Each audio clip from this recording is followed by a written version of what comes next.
Excuse me, did you happen to see where the missing scholars went? You mean the village keepers? Oh, let me think. When I was eating dinner the other day, I saw one of them by the side of the road, muttering away and eating mushrooms and tree roots. They shouldn't go around eating that kind of stuff. Okay. Did you notice anything else? Anything else? No, I think that's all I have to tell you. Sorry.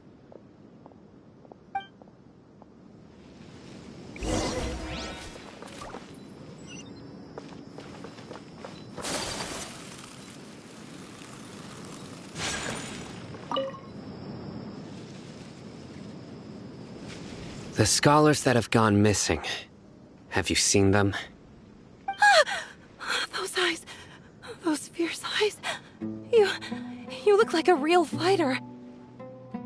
Don't change the subject. Right. You were asking about the mad scholars. I think it's been a few days since I last saw them.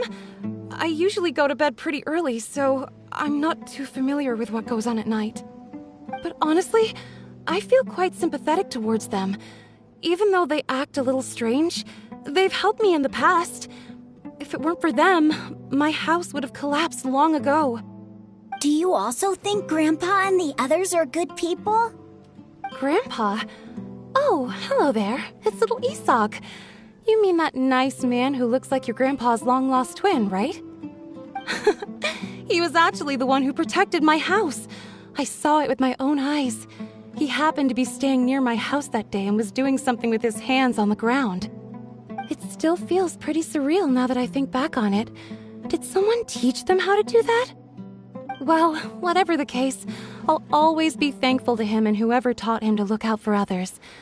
I'm pretty sure that if I ever went mad, I wouldn't be able to do anything like that. Gotcha.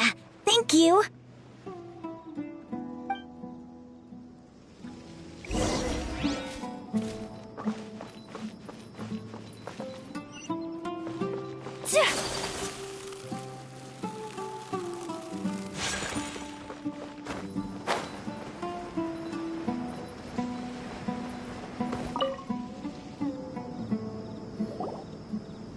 Sir, have you seen my grandpa recently?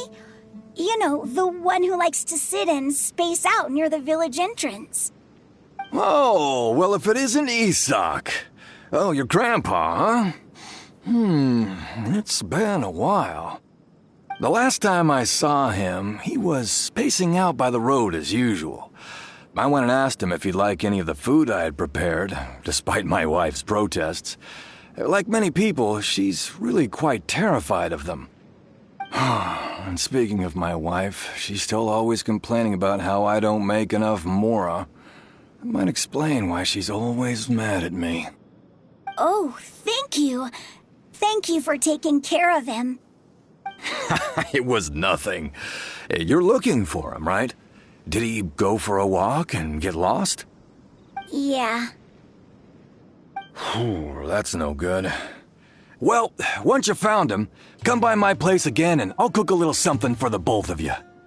I've known you since you were very young, so as far as I'm concerned, you're family. Please feel free to come by anytime. Wow, what a nice guy! Okay, thank you, sir. Huh? Don't say anything for now. Isak, stay here. Let's head over there. Stay quiet as you move.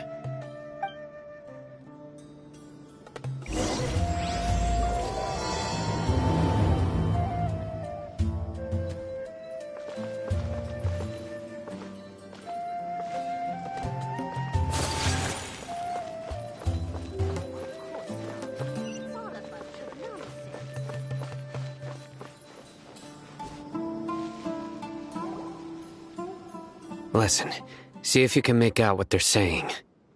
Have you heard? The mighty Scarlet King, the sovereign of our faith, will soon return to this world. Yes, of course I have. The Scarlet King is the one and only true ruler of this land. I've never believed in any other gods. Still, you say he's coming back, but it sure doesn't feel like life's about to change around here anytime soon. What's your proof? Haven't you noticed? The village has been getting more deranged scholars than ever. Delavar was saying that many people also went insane just before the fall of the Scarlet King's civilization in ancient times. We don't quite know why, but it seems like there's some sort of connection between insanity and the Scarlet King. Isn't it a sign of the Scarlet King's power that all the mad scholars have disappeared? If you ask me, they must have been chosen as the final sacrifice for the Scarlet King's resurrection. Huh. Now that you say it, that does make some sense. Does this mean our lives are finally going to take a turn for the better? Exactly. Those city folks will get what's coming to them. Now, repeat everything you've just said from the very beginning. Huh? Who are you? Where did you come from? My patience is running thin. You heard what I asked.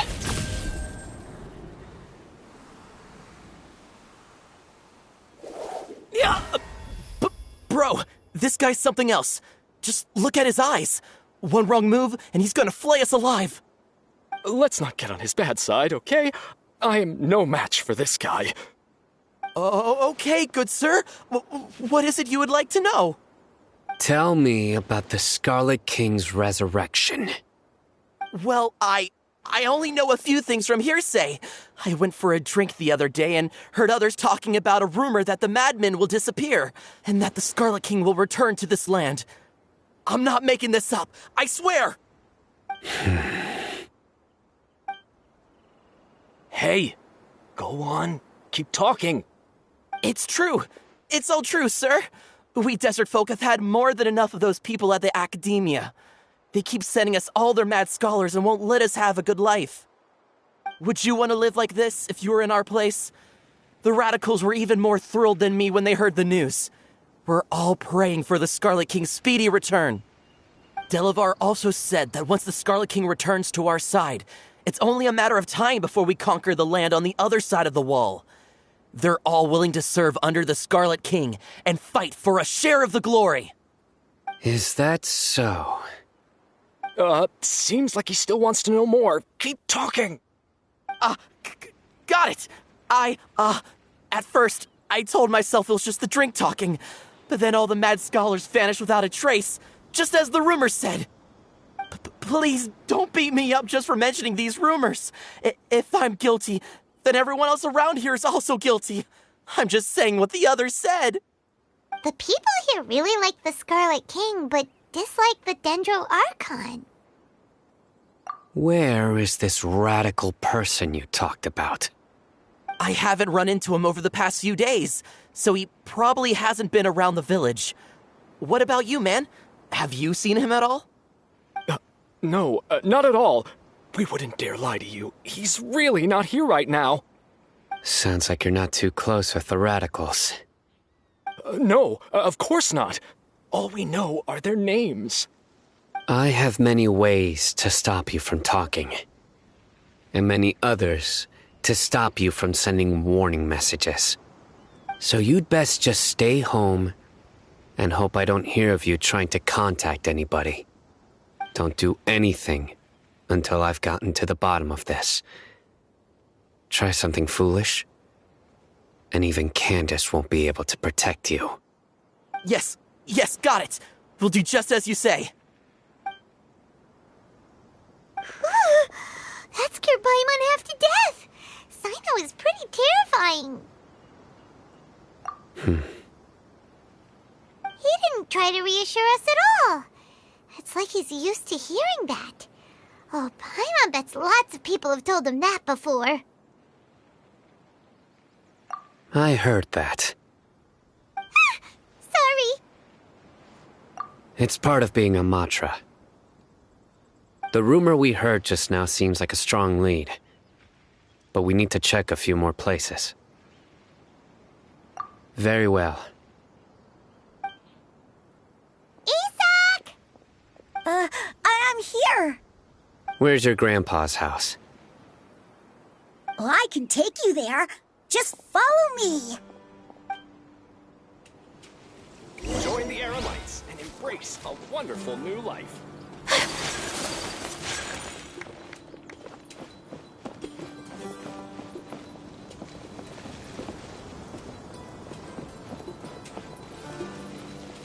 Grandpa?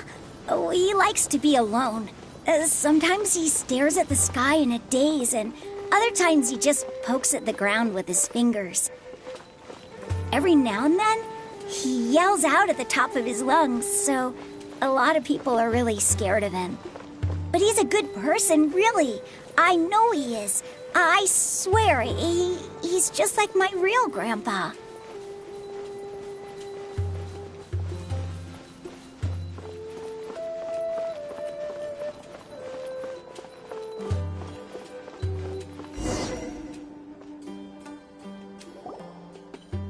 This is where Grandpa usually stays. There sure isn't much here.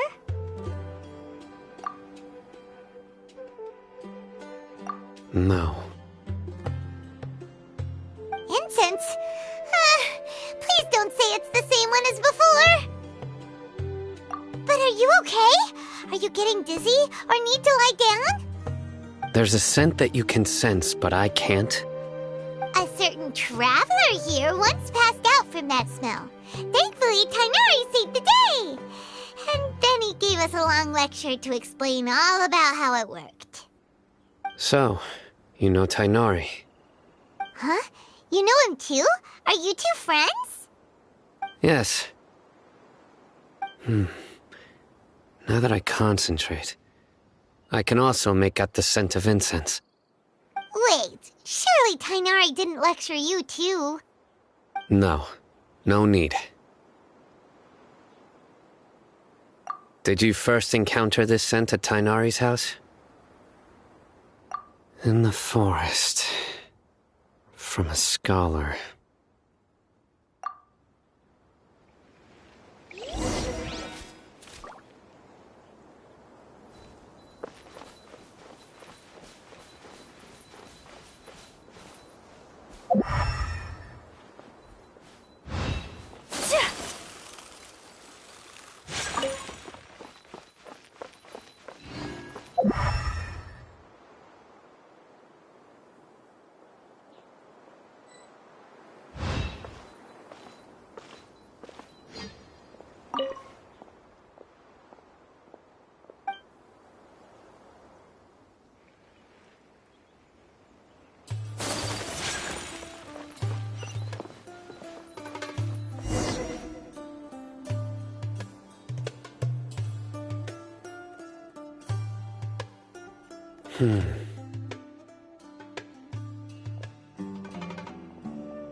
What are you looking for, Sino?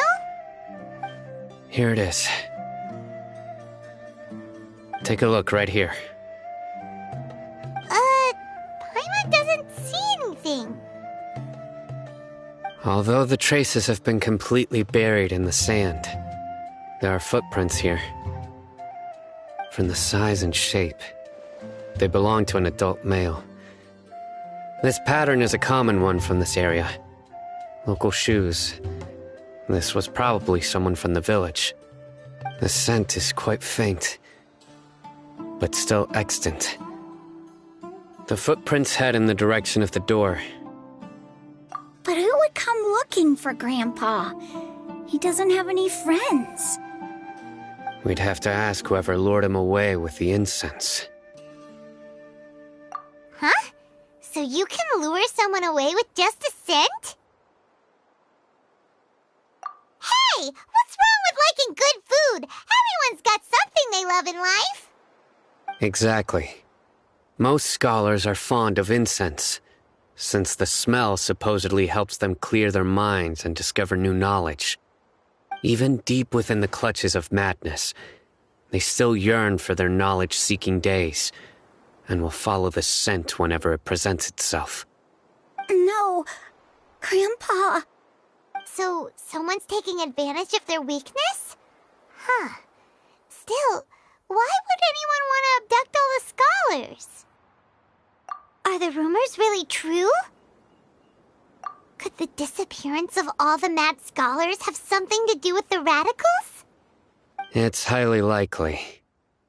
Please, you have to save my grandpa. Grandpa's never done anything wrong. Please help him. Sounds like we'd better help get him back. Don't you worry, Isak. We won't let whoever took him get away with it. Let's head to Aru Village and inform Candace and the others about what we learned here. After that, we'll set off to find the scholars.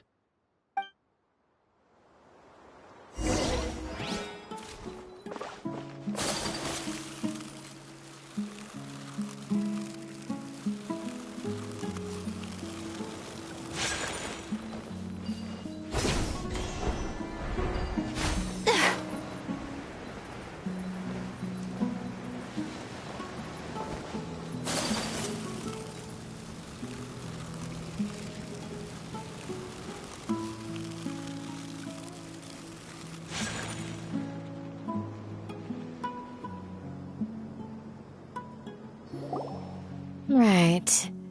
The darker fabric definitely looks a lot better. That'd be my choice, too. We're back, Candace! We've got a lot to tell you. Welcome back. Sounds like everyone's friends already. Oh, Dia's here too! You bet. So, everything goes smoothly?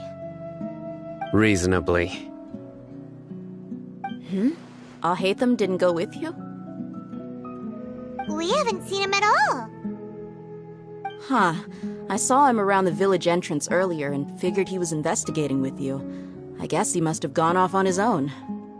Did you find out anything useful?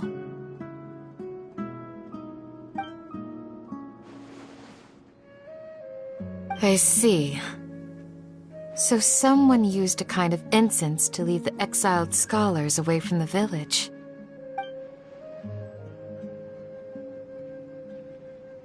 The resurrection of the Scarlet King? First I've heard of it. Far as I know, the kind of incense you just mentioned is only popular beyond the wall. Scholars are fond of it, but as you can see, there aren't many scholars still studying around these parts. No seller would be able to make a profit here. Not to mention, making incense is a labor-intensive process. You won't see anybody in the desert with the patience to make or sell something that requires that kind of effort. It seems someone from beyond the wall must have been supporting this. Makes sense. So what should we do then? Do we go back to the academia and search for leads there? If it was any other day, that would be your next logical step. But today, you've got me on your team, so you get an extra tip. Didn't you say that the villager got his news from the tavern? Well, I also like to drink at the tavern, so I know a thing or two about these radicals he mentioned. If Paimon remembers correctly, the leader of the radicals is some guy called Delavar. Ah, yeah. Delavar, the scar-riddled bandit, Engur, the wide-eyed butcher, and Jabari, the duck-tailed bearded crook. The whole lot of them are known around these parts.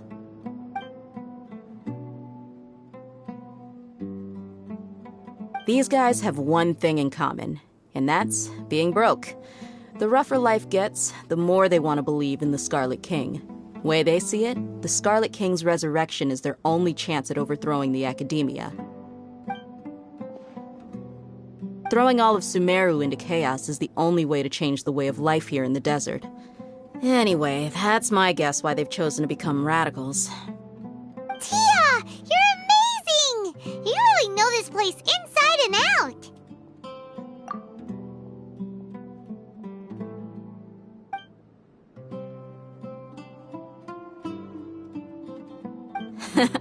No merc can afford to slack off on gathering intelligence. Every more I've spent in the tavern has been a valuable investment. Let's head out. Now hold on, you're staying right here, Sino.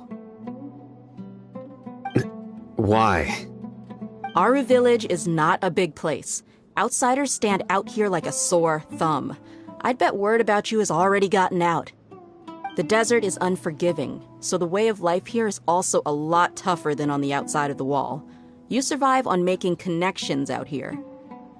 Compared to you, mercs like me are just third-rate amateurs. I've got no actual fighting skills to speak of, but that also makes it a whole lot easier for me to gain the locals' trust.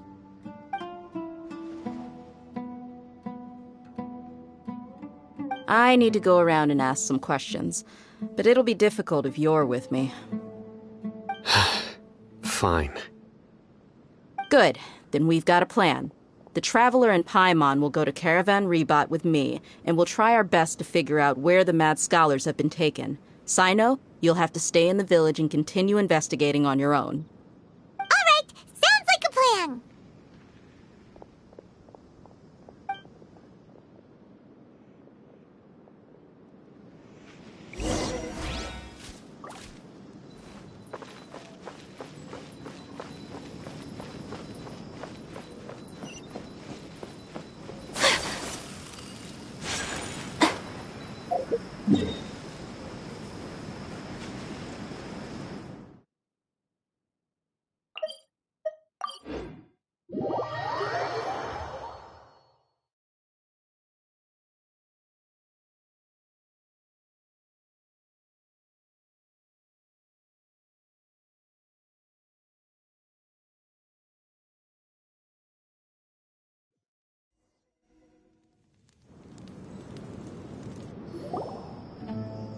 Well, here we are again. Sounds like you're starting to get familiar with the area. Paimon's amazed every time we see the wall of Samiel. How can a wall this tall even exist? It's almost unreal. I know what you mean. I had the same question every time I walked this way when I was a kid. Also, why is this high wall here? And can a wall really block sandstorms? It was only after I grew up that I realized the wall of Samiel isn't just there to keep out the sandstorms. It serves a more important purpose, keeping out people like us. Sumeru is run by wise and mighty sages. To them, us desert dwellers are nothing but tools that can be used and discarded at their whim. We're cheap labor, like livestock, but easier to control. Nothing more. Even if a child from the desert got the chance to obtain an Akasha terminal, almost all their requests for knowledge would be denied. The academia believes we're underserving. Geniuses like Sataria are 1 in a million. The other children never get a single chance to try and rewrite their fate, even though the academia knows very well that we're humans, just as they are. That's terrible. I would tear down this wall with my own hands if I could. Hey, Dia. You're not thinking about doing anything scary, are you? No, not at all. This place just gets me thinking, that's all. Besides, we're here to procure information, aren't we? Yep, we gotta catch those... Shh. Caravan Rebirth is crawling with people, so be careful what you say. We don't want anyone to find out what we're here for. Our mission started the moment we arrived here. Let's go check out the tavern. Maybe we'll find someone I know.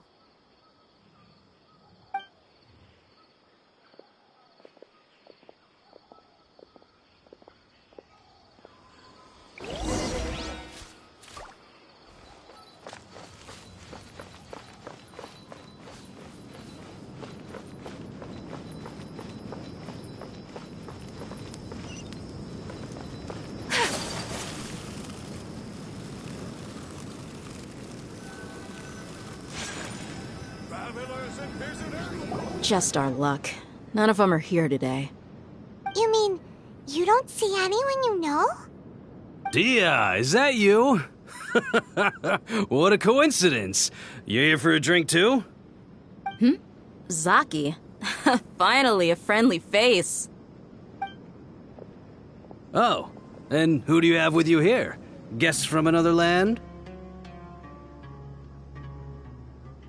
Hello, hello. I'm Zaki. Dia's, how would you put it? Drinking buddy? We've had drinks together a few times. You could say we go back a ways. Anyway, as far as my friends here, they aren't too shabby, are they?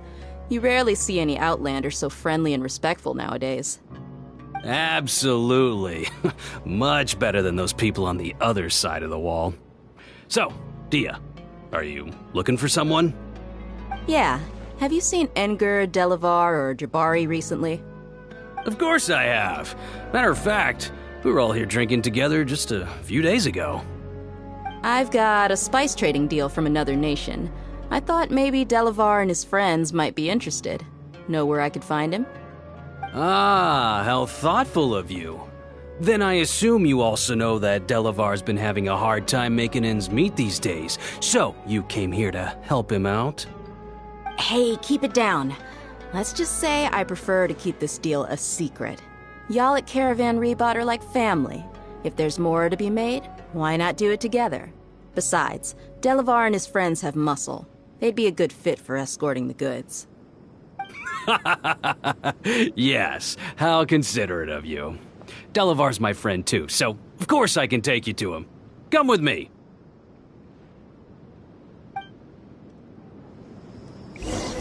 Welcome, weary travelers. All who seek rest will find it here. What? So he's not at the hotel today? One with nature.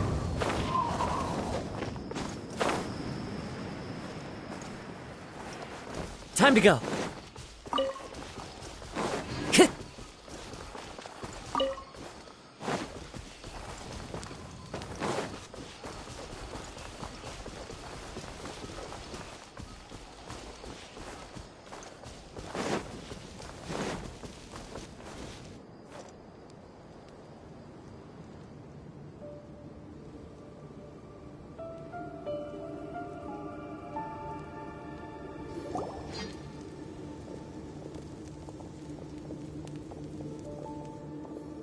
Are we there yet? Yep, this is the place. This place is practically deserted. What are they doing in a place like this?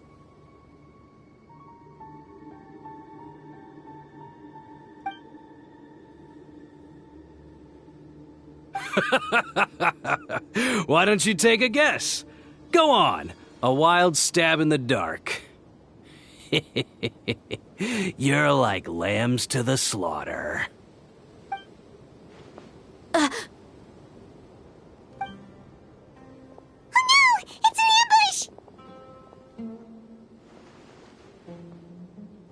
ambush! What's this all about, Zaki? Come on, Dia. You really think we didn't hear about what you said back in Aru village?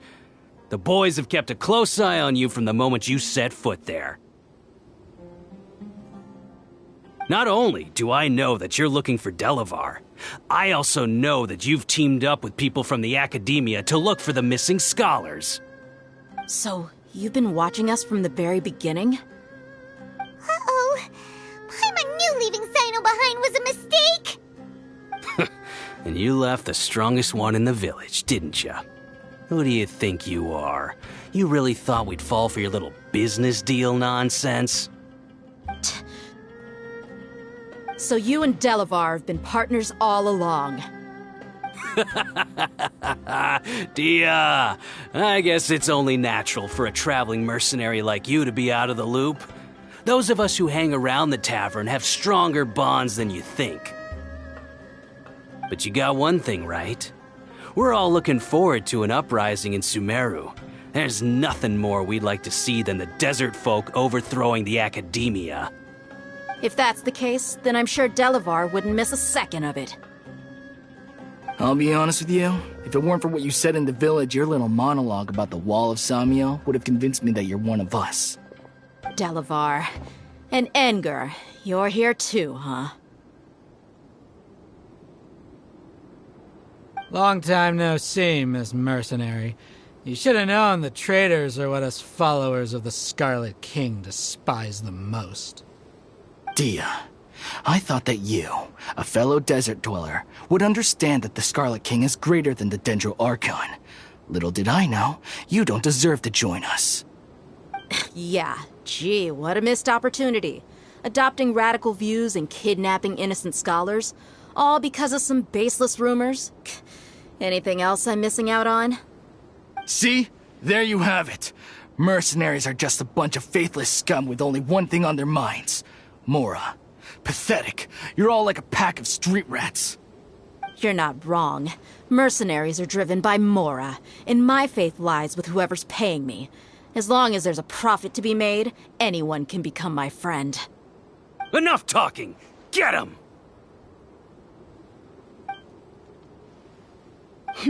Just as I expected. Let's teach him a lesson, traveler.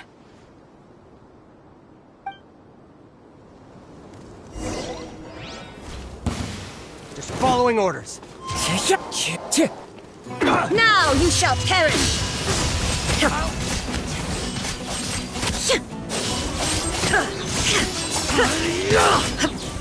Shine down! Take flight!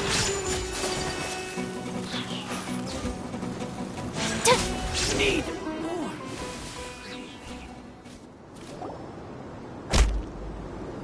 Impossible! How could you? So, what do you think about your meticulous network now, Zaki? How did you say it? It's only natural for a traveling mercenary like me to be out of the loop. I'm guessing your informant told you that I'm just an incompetent merc with no real fighting skills, correct? I mean, that is what I said after all. And of course you would believe everything he reported. The only thing you know about me is that I'm a mercenary, but you've never seen me in action. Even though you heard we went to handle monsters together, you believed that Candace was the only one doing all the real fighting. That so-called Flame Mane is just a fraud. She admitted it herself. She just uses her connections to gain the trust of others. That's what you thought, right? Ugh. You lied in the village because you figured that we'd have people watching you. And you were stupid enough to fall for it. I figured as much the first time we drank together. You all thought you were so smart. Pathetic. Okay, that should be all of them. Whoa! So you've been planning this since we were in Aru Village? No task can be done without preparation. I just happened to notice a couple suspicious-looking people while you were out investigating. Oh, but instead of catching them right away, you let them report back! Those two who were snooping around were just a couple small fries. If we want to get the real catch, we have to be patient and give it some time. Oh, you mean the funny name she mentioned back in Uncle Ampu's house? The wide-eyed butcher, scar-riddled bandit, Paimon can't remember them all. That's just a bunch of drunk talk. Edgar and Delavar like to talk themselves up when they're drinking. Edgar, the wide-eyed butcher, and Delavar, the scar-riddled bandit, are the nicknames they came up with for themselves. Alcohol has a way of making people share what they really think. So Edgar and Delavar are always rambling in the tavern about how the Scarlet King is a superior deity. What about Zaki? He's just a numbskull who fell right into our trap. Zaki was probably the best hidden of them all. My initial plan was to find Delavar first, and then try to track him down. That's what you wanted to ask when we were at Uncle Anpu's house, right? Jabari is one of the villagers you talked to. You know, the one who wanted to treat Isak and his grandpa to some food. Wait, so he's a radical too? No, he isn't. I just needed to tack on a random villager name to make the eavesdropper think that I was making some wild guesses based on my impressions. Wow, what a genius idea! Well, that's an expert mercenary for ya. Ah, you're too kind. It was straight from the usual playbook, if I'm honest. So, that thing you were saying before, is it really true? About what? About how mercenaries only care about Mora, and that anyone's a friend as long as there's a profit. Does that bother you? What makes you so sure? Dia, do you dislike the Dendro Archon like the other desert folk? You two are pretty sharp. No, I don't have anything against the Dendro Archon. I've heard a lot of nice things about the Lesser Lord from Dunyarzad. I can understand her devotion and gratitude. Dunyarzad's just an ordinary person. There's no way a god would be so involved in the lives of everyday people unless they were truly compassionate. I've begun to realize that the sages are behind everything that's happened recently. The radicals' blind belief in the Scarlet King, making the Dendro Archon out to be an enemy. It's all the Academia's trickery. But I see through it all. And unlike them, I can never be hostile towards anyone who's never done anything wrong. Dia. Anyway, looks like we're done with business here. Traveler, lend me a hand. Let's tie him up and bring him to the village.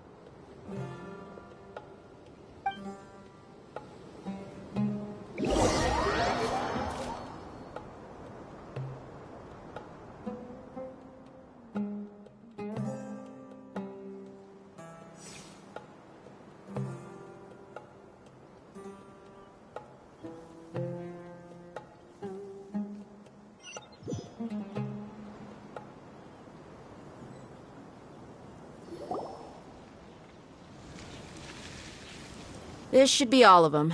I'll let you take it from here. All right. I'll be in touch. Until then, please stand by. Candace, do you need any help? Candace will be okay on her own. I trust her, so you can too. She's been guarding Aru village for quite some time now. If anyone is qualified to question the offenders, it's her. While I'm questioning them, why don't you pass some time by exploring the area? I'll meet you back here tomorrow morning, Traveler. As for these idiots, let's just hope they live to see another day.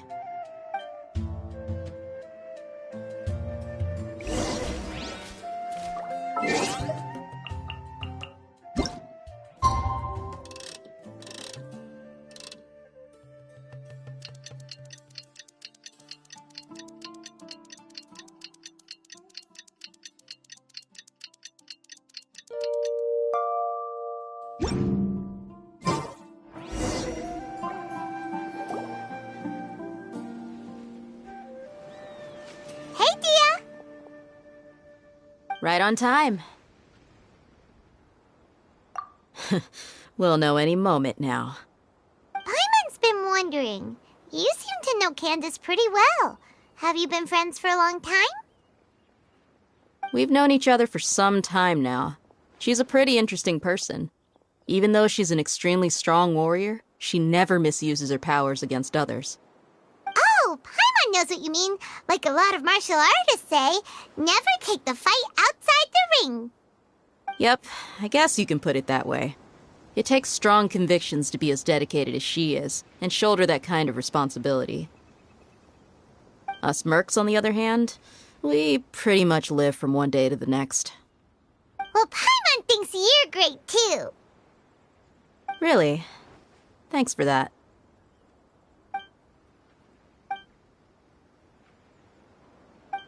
Oh, Sino's here, and he's pretty early, too.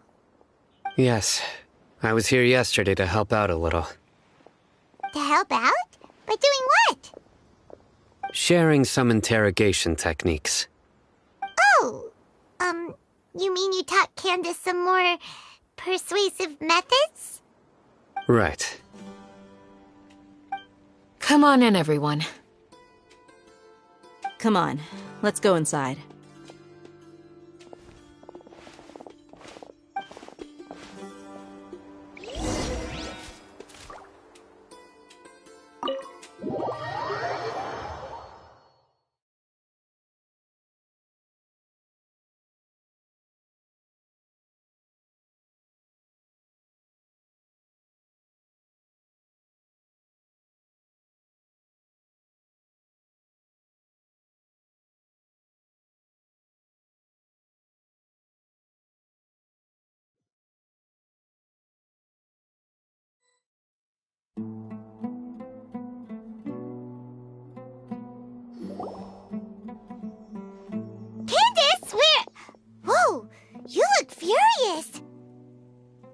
Do I? Huh. What gave it away? Oh, there's no mask that can hide true bloodlust. Cover up your eyes, and it'll still show itself at the corners of your mouth. Perhaps I need to work on my composure. Still, it's perfectly understandable why I'm angry. I'm sure everyone present would agree. Yes, ma'am. Please, don't beat us anymore. We're gonna die. Well, looks like Sino taught her well. You fear death yourselves, yet you do not hesitate to place the lives of others at risk. The absurdity is mind-boggling. The ones you call mad scholars are known to us as the Village Keepers.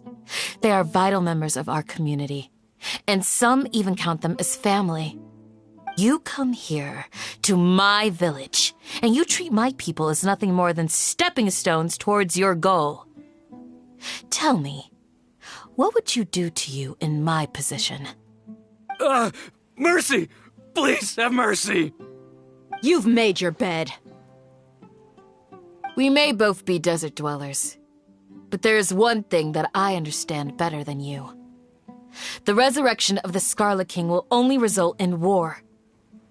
And war serves no one. The people of Aru Village care little about which god is in power.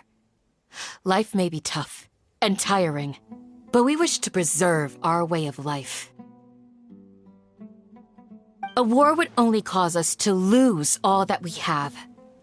And that is not a responsibility that you can afford to shoulder. We understand. We're sorry.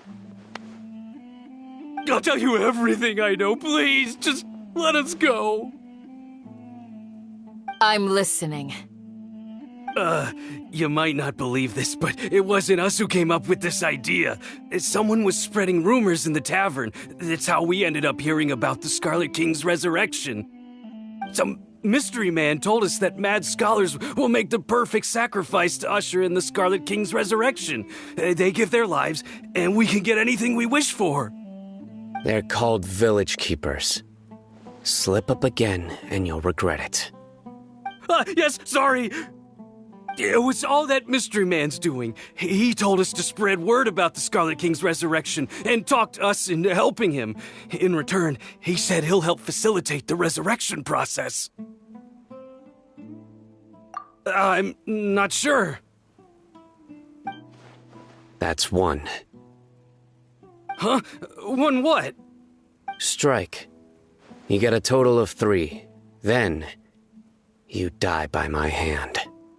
Wait, I'm telling the truth. We don't know anything. It was all him. 2.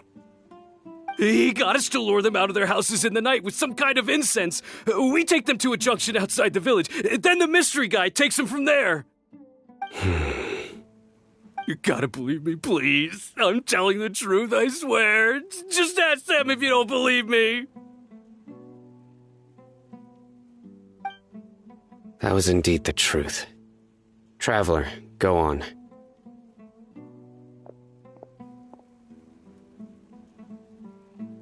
You have to believe me. If I knew that, I would have told you his name right away. I'm not risking another beating to keep his secrets. No way. That guy, he wears a cloak, and he's always careful to cover his face. He calls himself the Scarlet King's envoy. I believe I may know what's going on. Uncle Anpu? What do you mean?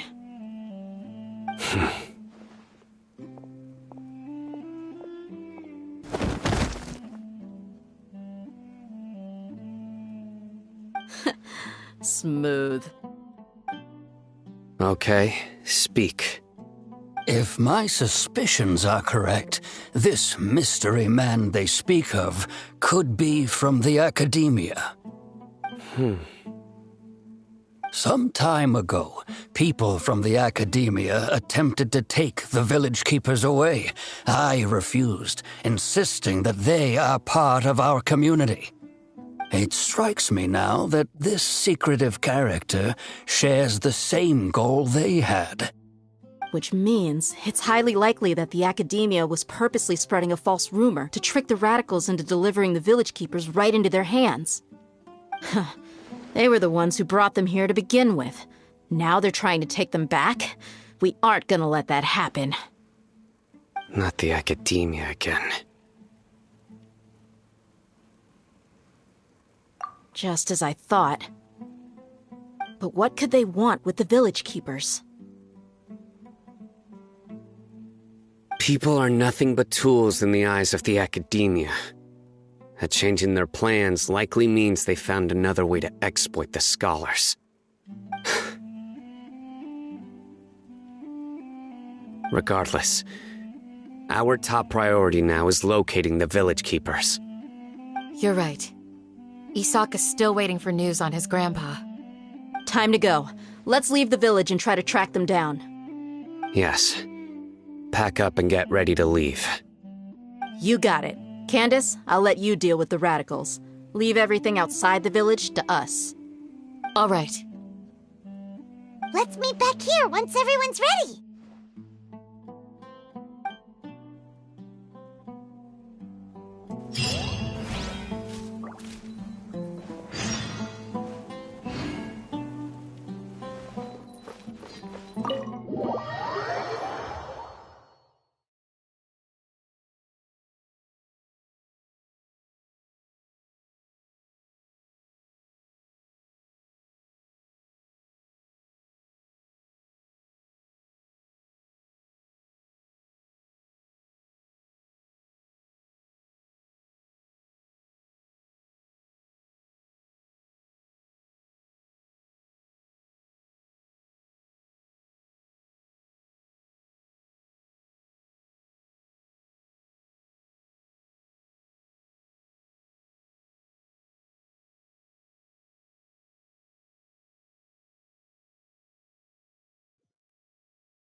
From?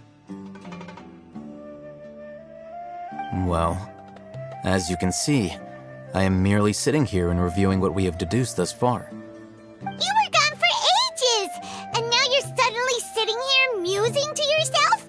Where have you been anyway?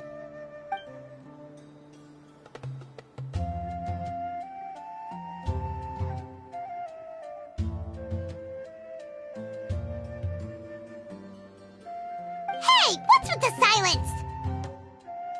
You never think things through before asking questions. I'm giving you some time to make up for that. Paimon's so mad! Paimon's gonna give you an ugly nickname!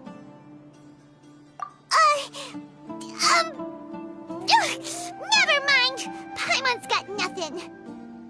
There's just nothing super obvious to pick with this guy. It makes it so hard.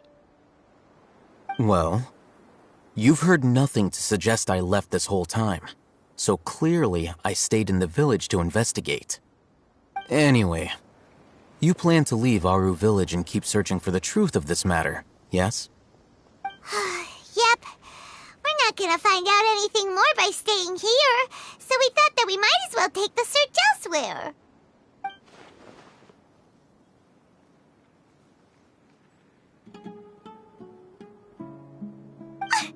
Enough with the silent treatment! No. I'm just surprised that you decided to team up with him. Alhaitham, you haven't helped us out at all ever since we arrived at Aru village. Bold of you to question our choices. Yeah, you're all talk! While you were investigating, I had my own work to do, which I've now finished. Really? Paimon doesn't believe you. To be honest, we aren't really a team, so I have no obligation to inform you of my whereabouts. Not to mention that going separate ways allowed me to find some important information that you all had missed.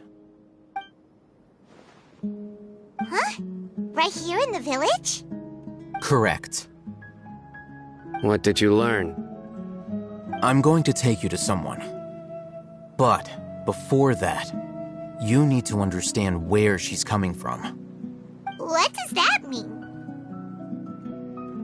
How do you think the residents of Aru Village feel about what we're doing? In other words, do you truly believe every single word the villagers tell us?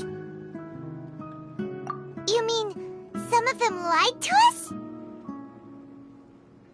Hiding the truth does not necessarily equate to lying. Again, these people have their reasons. Remember what Gandis said? Most people in Aru Village don't necessarily care which deity is in charge of Sumeru. That's because whether the Scarlet King or the Dendro Archon has power is of little significance to them. By contrast, the perils of their daily lives are ever-present concerns. They won't simply share everything they know with you without good reason. That's why you believed there was no further information to be found in this village. Glad you're following along. Among those you have talked to, there's someone who was consciously keeping you out of the loop. In fact, she's been observing your every move since you arrived. The reason being, to someone who only wants to live their life in peace, any external factors introduce unpredictability into the equation. Those eyes. Those fierce eyes. You look like a real fighter. Don't change the subject. It's quite obvious that she's intimidated by Sino's authority and strength. Right. You were asking about the mad scholars. She corrected herself mid-sentence because she's aware that there are Scarlet King fanatics in the village. If she sounds too friendly towards the village keepers, she could easily make herself the radicals' next target. I think it's been a few days since I last saw them. I usually go to bed pretty early, so I'm not too familiar with what goes on at night. Remember? She made a point of denying her involvement in anything that occurs at night. But honestly, I feel quite sympathetic towards them. Even though they act a little strange, they've helped me in the past. If it weren't for them, my house would have collapsed long ago. After speaking to the village chief, it became clear that the village keepers had protected Aru Village at night. In other words, the young miss was very much awake during that time. Then why would she lie? By getting involved with an outsider, she risks drawing unwanted attention to herself. As for why she might be so wary about all this, maybe you should ask her. I'll pass on this one. You said that she is afraid of me. If so, it's best if I stay out of this. We're on it!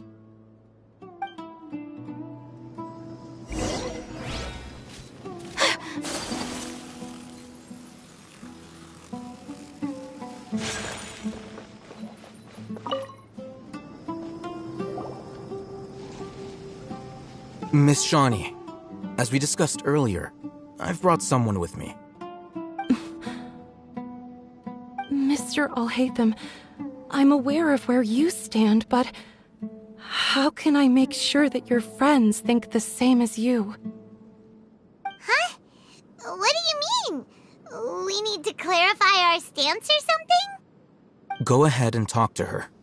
You'll get the answers you want. Go on. Earn her trust. Is it really that simple?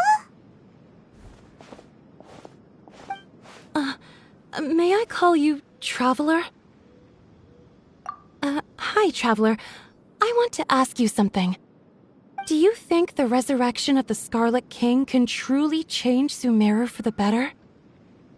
Why's that? That's very similar to what Miss Candace says. I know you two are friends. That's why I'm willing to talk to you, even though I do have some reservations. Before, I wouldn't even have the courage to ask something like this. Traveler, do you believe our lives will get better?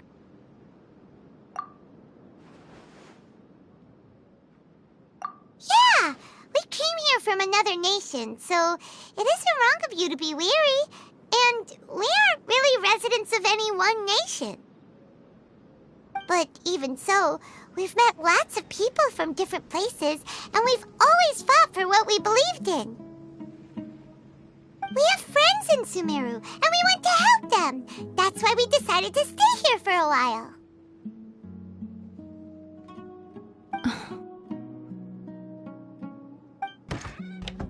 I want to trust you. My apologies for posing my questions like that. To be honest, I didn't expect you to come back for more information. Hatham told us you have your reasons. It's okay. We understand. The fact is that only one side of my family is desert folk. I don't really fit in anywhere in Sumeru. Some believe in the Dendro Archon, while others believe in the Scarlet King.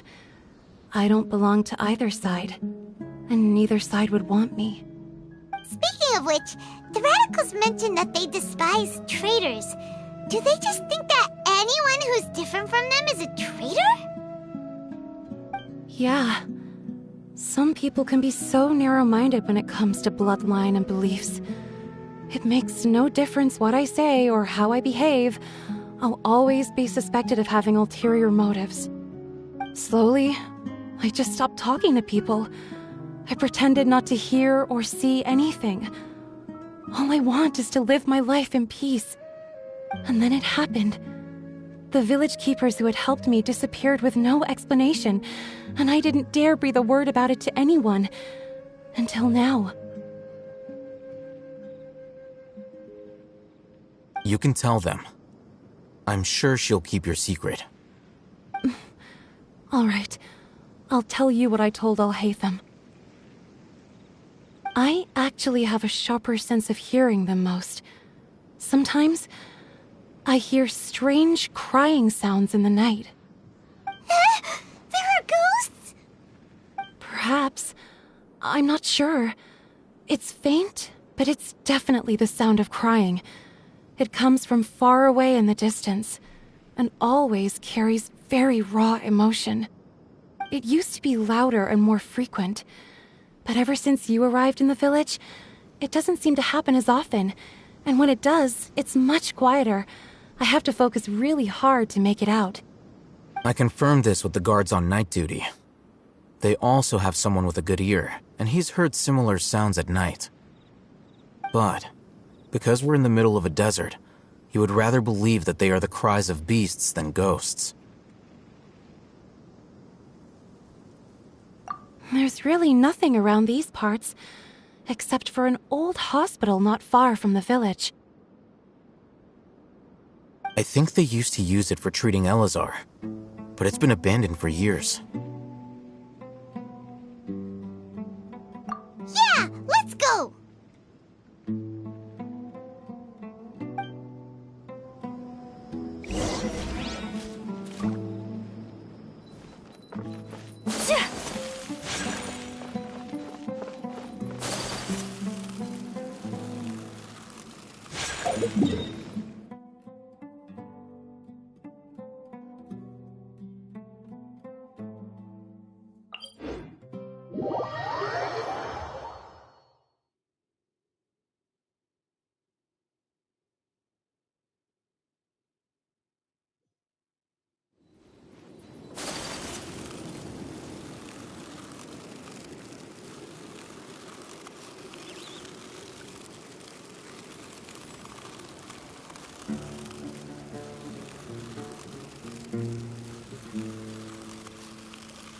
Oh. Ah! Monsters! Watch out!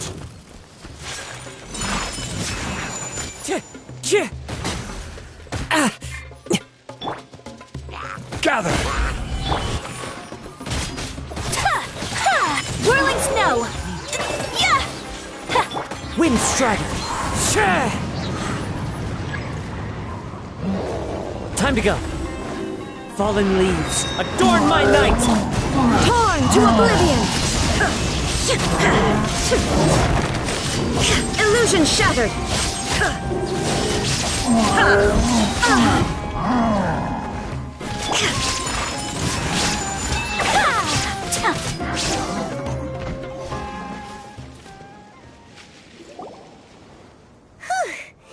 were easier to deal with than Paimon had expected. Super strong bandits? Or monsters taller than buildings dropping out of the sky? Or, something like that. He looks super serious. We gotta stay on our A game too. This is the one.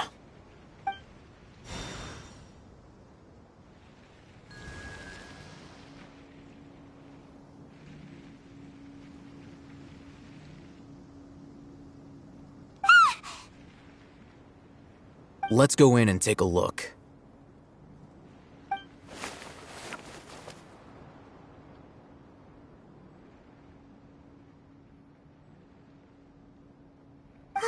Hey,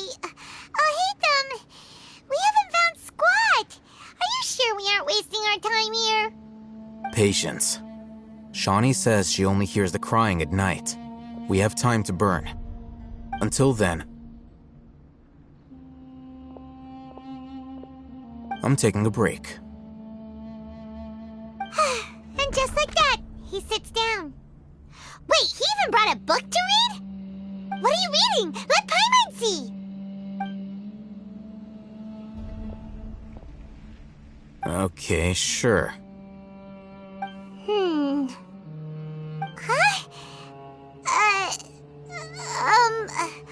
The natural position, which is the positional propensity of an entity in natural motion in contrast with an object in forced motion?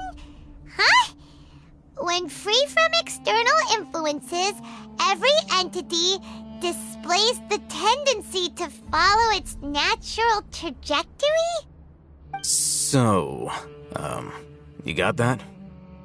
Oh, Paimon gives up. You keep reading your book. See ya! How is he so relaxed? Look at him, reading an impossible book in a creepy place like this. Hey, what good is that gonna do for you? You're acting like one of those annoying grown-ups who go around nagging people to focus on their studies. Hey, what gives? Shouldn't you be the one providing for Paimon? Oh, right. Okay then. Thank you for working so hard and earning so much more. If it weren't for you, Paimon would probably still be floating around in the ocean somewhere. Thank you.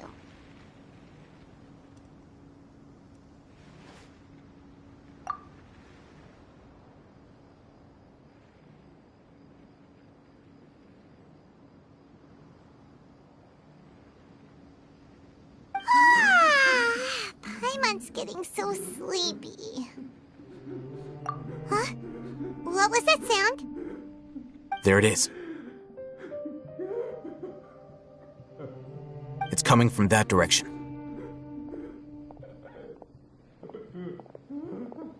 Is the sound coming from here? Huh. Paimon's not seeing anything.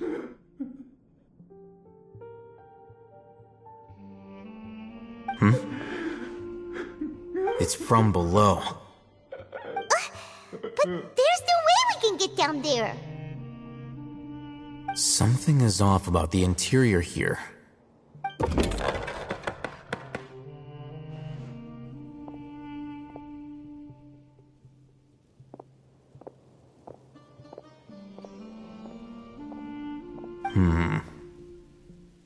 As I thought, there's a hidden structure. Wow. It's like they tucked another hospital into this one. Oh, it looks like there are other mechanisms around here. Let's keep exploring.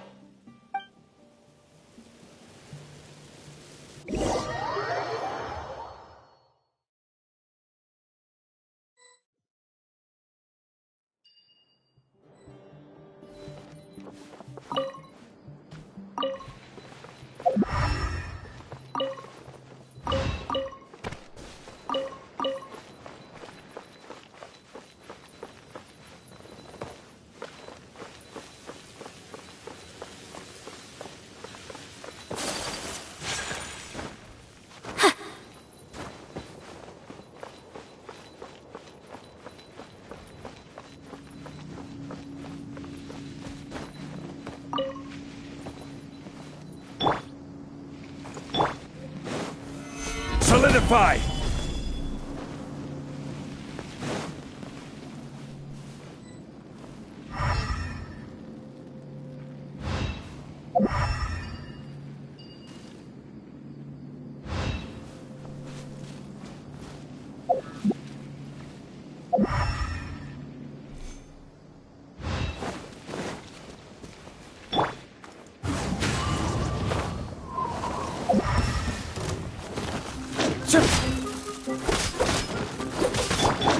Take flight! Huh. Yeah! Huh. Yeah!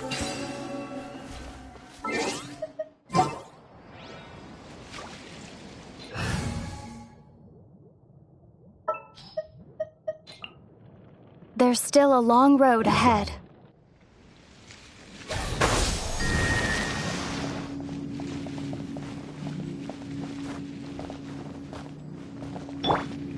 The wind knows me.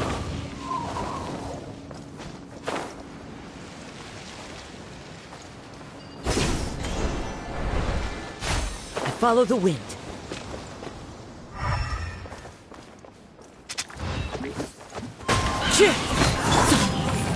Stabilize! Scatter!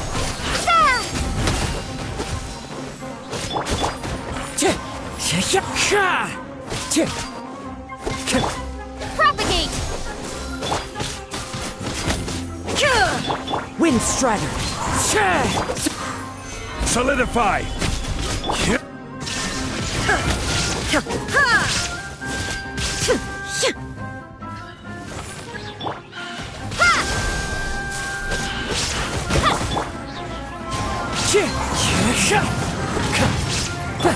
Order guide you! Gather!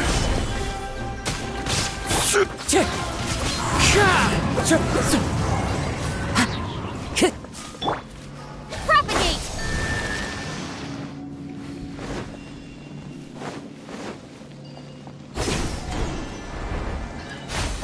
Like a lamb to the slaughter. Wind Strider! Shine down!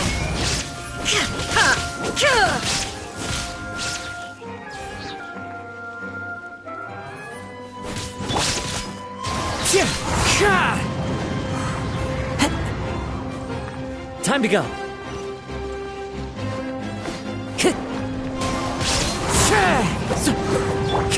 Propagate!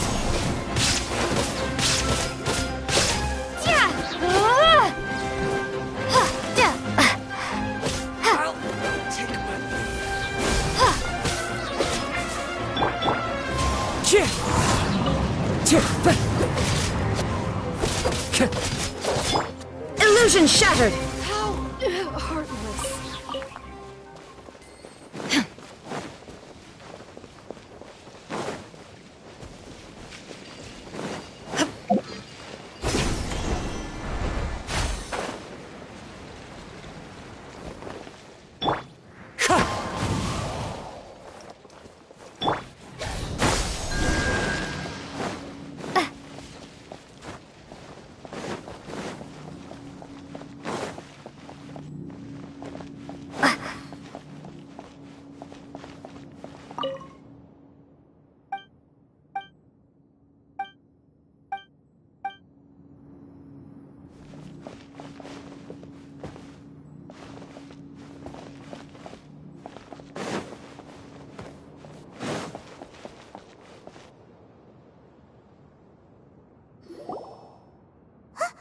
Look! There's someone over there! Good idea. Let's approach him slowly without alarming him.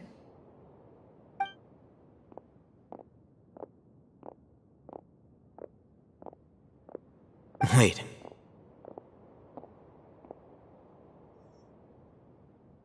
You're...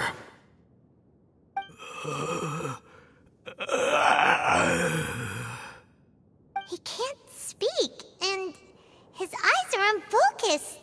But he looks too young to be anyone's grandfather. Also, why is he the only one here?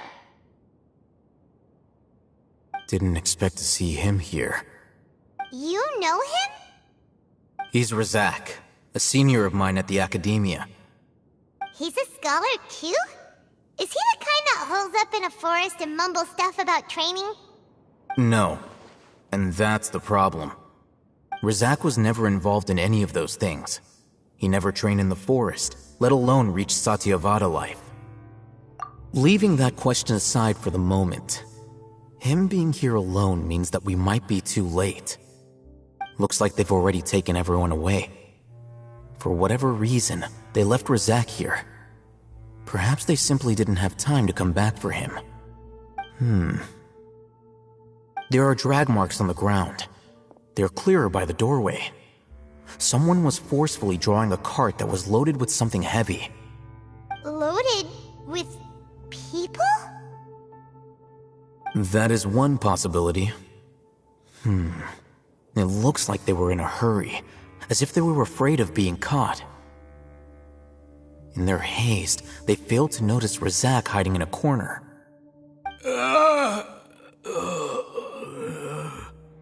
The symptoms are identical. Looks like we found living proof. Huh? Why do you say that? Allow me to jog your memory. Recall your time at Port Ormos. Don't you think his symptoms look familiar?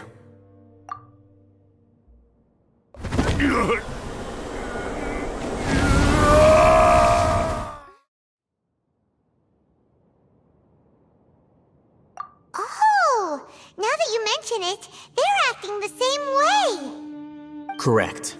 The Academia is behind all of this. It isn't difficult to deduce their rationale. First, the Academia spread a false rumor of the Scarlet King's resurrection, emphasizing the role of the village keepers, the mad scholars who were exiled to Aru village. These rumors were all the persuasion that the radicals needed, and those based in Aru village leapt into action. Unbeknownst to them, of course, through rounding up the scholars, they were actually helping the Academia. As well as being able to exploit the radicals for their own ends, this scheme has one further advantage to the Academia. All the risks and responsibilities are offloaded onto the Scarlet King's followers. Life for the desert dwellers has been brutal ever since the Scarlet King's death all those years ago. Beneath the surface, feelings of desperation are widespread. Many would give everything they have for the prospect of something better. Anyone looking to exploit that for their own ends simply needs to make a few empty promises. Even if complications arise, people will see that those involved are all followers of the Scarlet King and look for no further explanation than differences of belief. A deep-seated mistrust of the desert and everyone in it by the rest of Sumeru will make sure of that. The notion of an Academia plot wouldn't even cross their minds. It may seem like a simple strategy, but it is able to work wonders under Sumeru's current circumstances. Oh, that makes a lot of sense. It's in line with the village chief's theory, too. But there's still one very important question. Wasn't it the Academia that brought the scholars to Aru village in the first place? Why does it want them back now? Throughout this process, one thing has changed. The scholars' identity. First, they were scholars. Then, they became lunatics. After that, they were exiles. And finally, they become missing persons. An exile is still patently a living, breathing human being. But when someone becomes a missing person, that is brought into question. If you can't find someone, you have no way of knowing what exactly happened to them. That makes missing people an ideal resource. Resource? For what exactly? One possibility is that the information in their brains could be extracted into knowledge capsules. Extracted? You mean canned knowledge comes from people's brains? With the technology of the Sumeru Academia, it's entirely possible. Perhaps the process caused them great suffering, which is why they cry out in the dead of night when no one is watching them. So, the human brain... Nope, nah, Hyman doesn't want to think about this. I'm the Academia scribe, after all. I'm familiar with their projects. Anyway, Judging by Razak's state, the contents of a divine knowledge capsule were extracted from his mind, but something went wrong in the process. Or perhaps his curiosity got the better of him, and he used such a capsule for himself. Paimon's a little confused. Can they just use anyone's brain?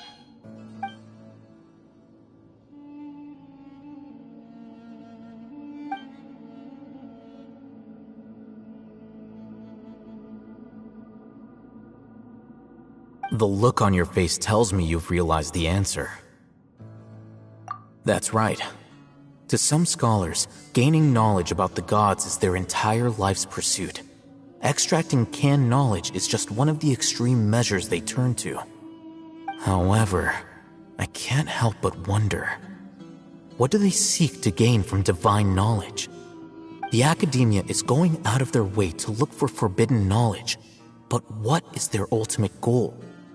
I've spent quite some time trying to analyze the contents of the divine knowledge capsule, but to no avail. It seems like my way of thinking is too different from theirs. You mean you're not even slightly interested in getting your hands on this forbidden stuff? All scholars seek to expand the horizons of knowledge, but I'm not particularly interested in gods, so I don't share their degree of zealotry. Extracting information from people as if they were lifeless objects? If this is the direction of academic progress, then the academia may as well shut its doors. Sounds like you're really against all this. Of course. The academia's actions run contrary to their rules. Whether it be academics or knowledge, everything has its boundaries. If those lines are crossed, the rules and order that govern everything in the world will be destroyed. This matter needs to be corrected, just like fixing a typo in a book. Wait, didn't you step in to help because you felt sympathy for those poor people? Not to be callous, but no. My criteria are a little more restrictive than that. There is no shortage of suffering in Sumeru, and the same can be said for the rest of Teyvat as well. What do you plan to do about that? Save every last person? Probably not. Paimon's not sure.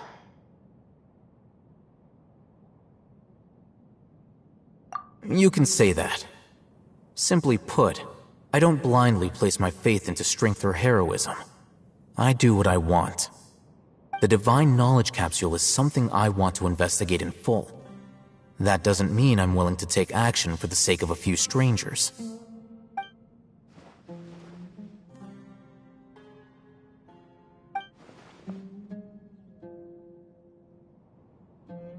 Paimon's been wanting to say this for a while. There are a lot of bad guys in the academia, but you're not one of them. You're their weirdo. You're probably right. Though I must say, I quite enjoy this feeling of being the odd one out. Uniqueness is also an asset, is it not? Wow, that's a great way to think about it. Paimon's really impressed.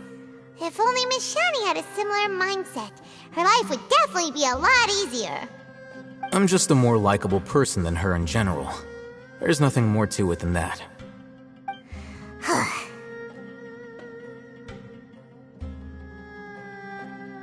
He won't last long if we leave him here. Let's take him with us. We'll work out our next step after we return to Aru Village.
We're back! You must be tired. You should rest and take some water. What's the situation? Who's this? Unfortunately, somebody who's too young to take on the role of Isak's grandfather. Nevertheless, he's one of the people we're trying to find.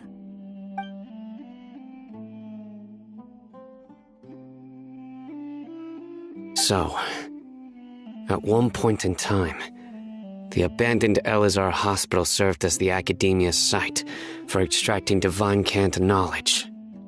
Yep, pretty much! Their plan must have been implemented at some point before we arrived at Aru Village, since divine cant knowledge has been in circulation for a while now. Yet, they fled once we were headed to the village, almost as if they knew we were on their trail. Why is that? Yeah, why is that? We may have a mole in our midst. One of us could be secretly revealing our whereabouts to the Academia. Huh? Are our friendships that shallow? Looks like none of you have realized wherein lies the issue.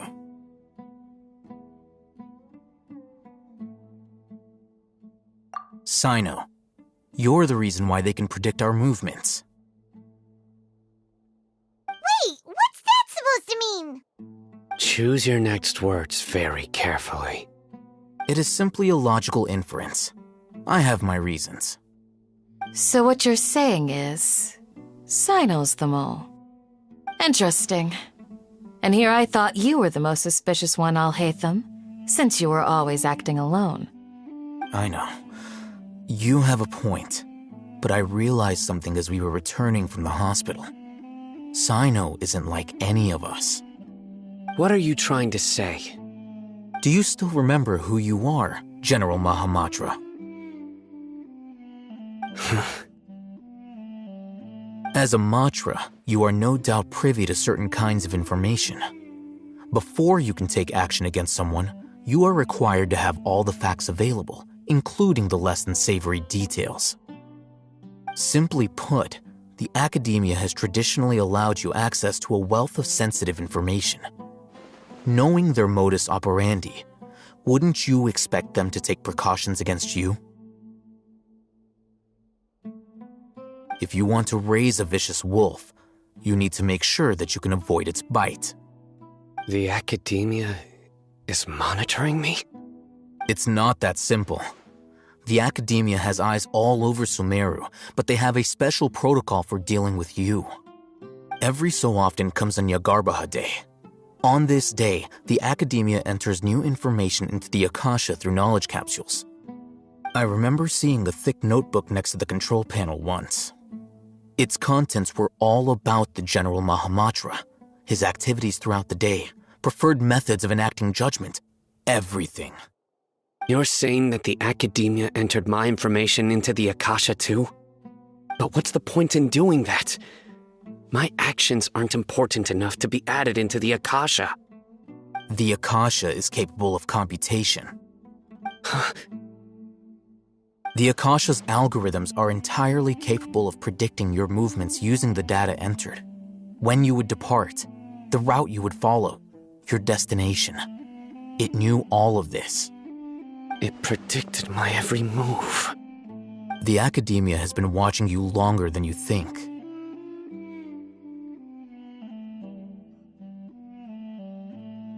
So that's how it is. Sino adheres to his principles so strongly that he's actually a thorn in their side. Tenacity of will and steadfast faith are worthless to the Academia. They need scholars who are easily pliable and mindlessly go after anything they can profit from.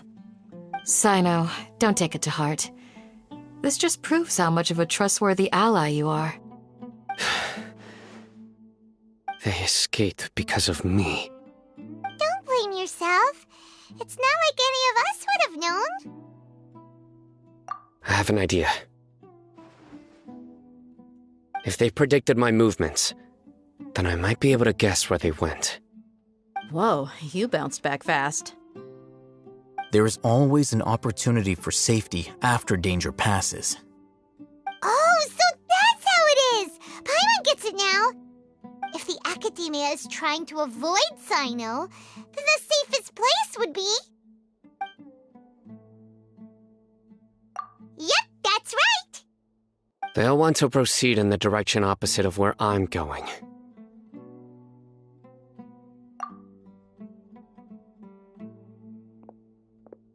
I must go. There's also something I want to investigate. Let's go, guys! After him! Please, wait! I want to go too! You want to go too? If so, you have to promise you'll stay safe. I want to find Grandpa. I promise I'll be careful and not cause any trouble. Everyone, I leave him in your hands. Yay! Let's go! Remember to pack some food with you! Paimon feels like we're missing someone, though.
So, where do we go from here? Yes. After leaving the village, we should head straight toward the desert.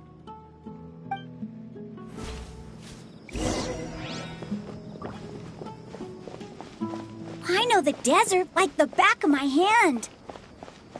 Is that because you play here a lot? Yep. One time, Grandpa almost got lost in the desert, but I was the one who brought him back. One with nature.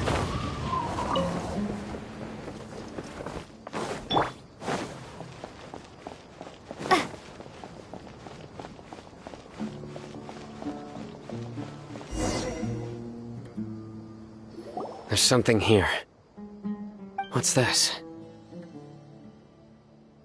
It's buried in the sand. Looks like we'll need to roll up our sleeves and do some work. And Paimon thought running around everywhere was already enough work. Okay. So, we have to dig it out?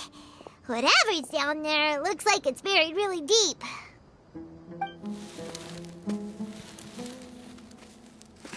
These are likely fragments of an Academia-developed device, something akin to a headset. Looks like there were more than one village keeper. They must have been escorted this way because there are device fragments scattered around here. Let's split up and search the area. Chances are that we'll find other things nearby.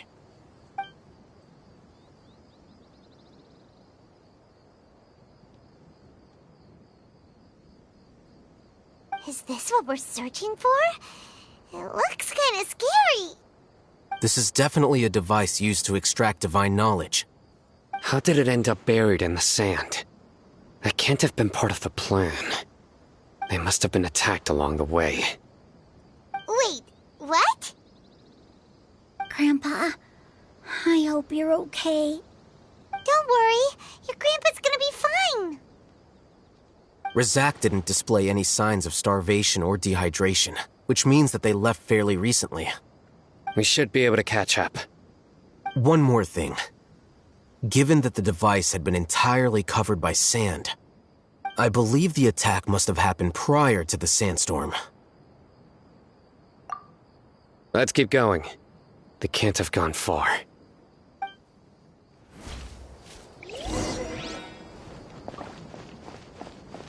Ugh, but running on sand is so tiring. But you're flying, aren't you, Paimon? Is flying over sand tiring too? Ugh, of course it is!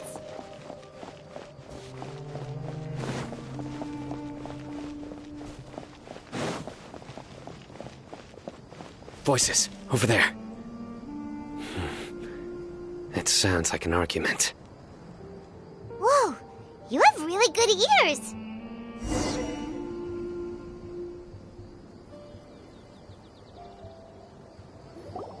Don't get any closer.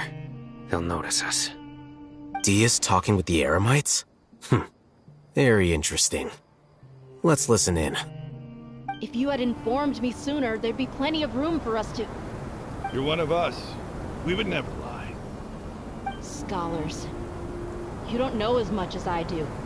Need me to... I knew it. That's our Dia. Dia? Why would you... Dia! Hey, what are you doing? Huh? Didn't you say you'd help me find Grandpa? Why are you on their side? Well, look who's here. Ain't that something? This complicates things. You've betrayed Aru village?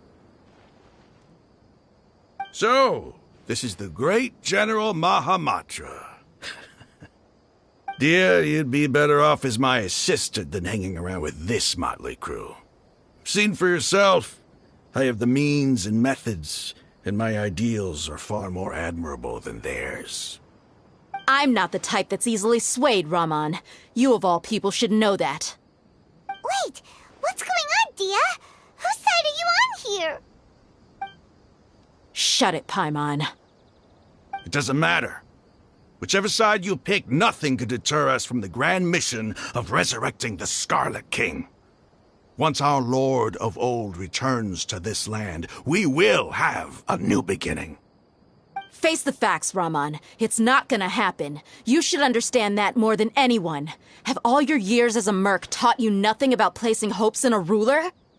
I'm a desert dweller and a proud follower of the Scarlet King. Whether I live by the edge of the sword or in peaceful comfort, my soul will always carry this conviction. It's not too late yet. The village mad scholars aren't gonna bring the Scarlet King back to life. You don't understand, my dear lady. Pursuing our faith is our purpose in life. Even if the chance of success is 1 in a million, we must be willing to give everything we have. Even if it'll expose you to the Academia?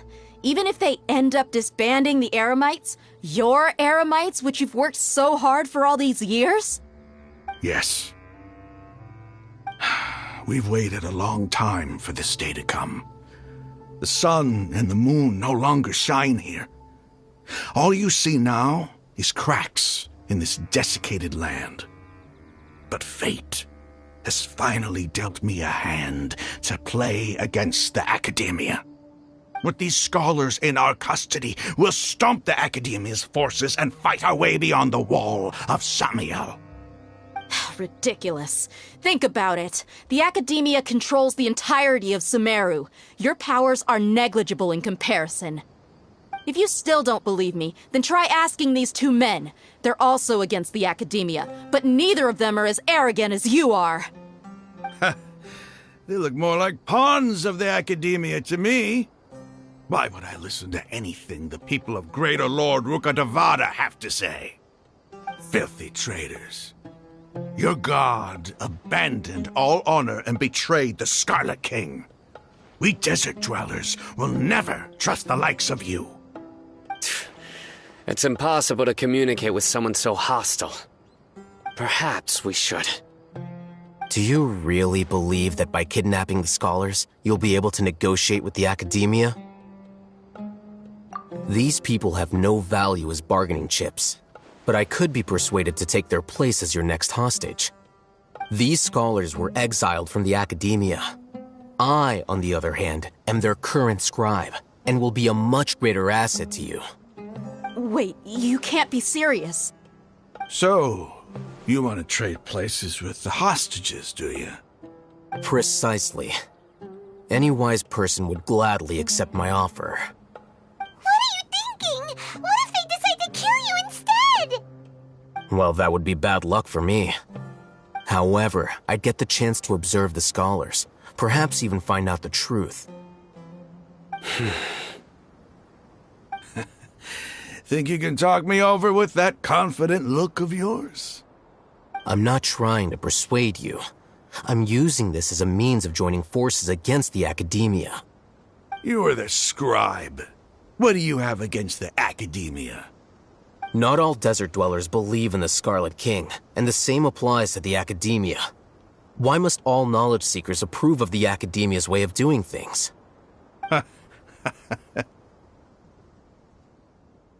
You Academia scum. Every last one of you is nothing but a hypocrite, just like everyone else on the other side of that wall. I've made myself clear enough.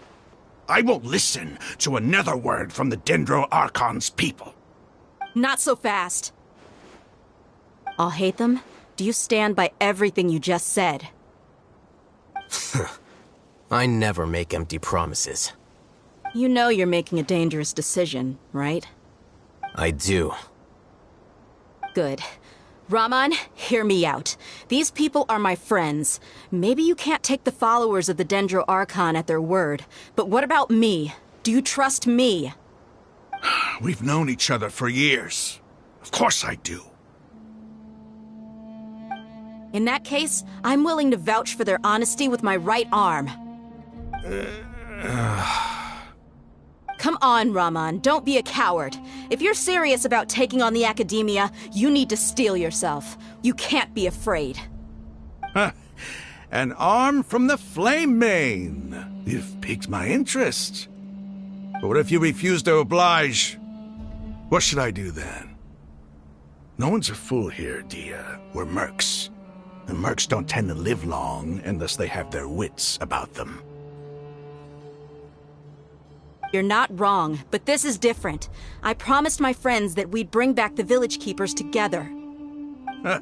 Let's do it right here, then. Give me your right arm as proof of your resolve.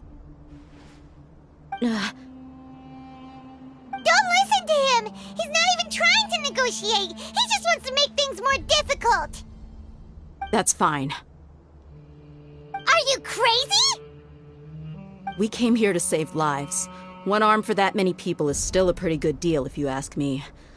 Raman, I'm holding up my end of the deal here. You'd better not let me down. Sure. Go ahead and cut off her right arm.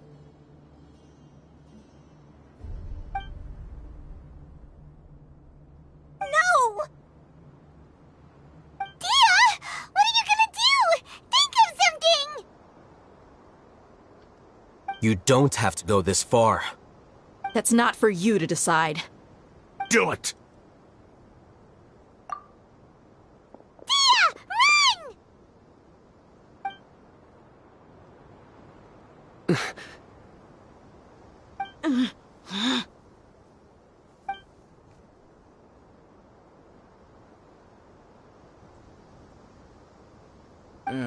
Stop!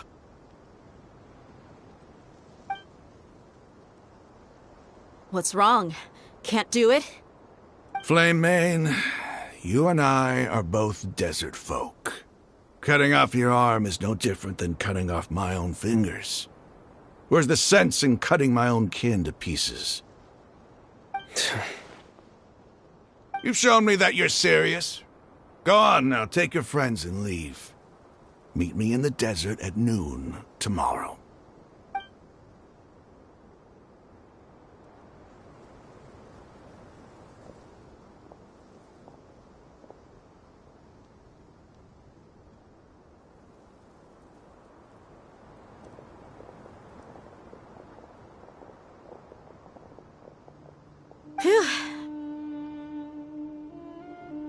I was really counting on him not going through with it. Dia! That was crazy! Have you all lost your minds? What if he'd actually cut your arm off? Then I just have to hold my claymore with my left arm. Okay, I'm sorry. But sometimes when you're out on a limb, you gotta double down to seal the deal, you know? Don't ever make a promise like that again. I can deal with the likes of them. If it came down to it, you would not lose to them either. I don't doubt it, Sino. But this is about more than me and them. There's a lot more where they came from. Even if we got rid of one bunch of radicals, there are others out there. Wiping them out would do more harm than good. As you wish. I'm sorry, Dia. I should have stayed put and listened. I should have trusted you. It's okay. I promised you I'd help find your grandpa, so I'll do whatever it takes. Whatever it takes? You just might be scholar material. Huh? Are you serious? The Eremites once said that I was a lunatic. Perhaps a little madness is essential to be successful in research. Why does it feel like he's using his praise for me as an excuse to brag about himself? Okay, let's get moving. We should head back to the village and rest up. Today was just a trial run. Noon tomorrow is gonna be the hard part.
You're all here so early.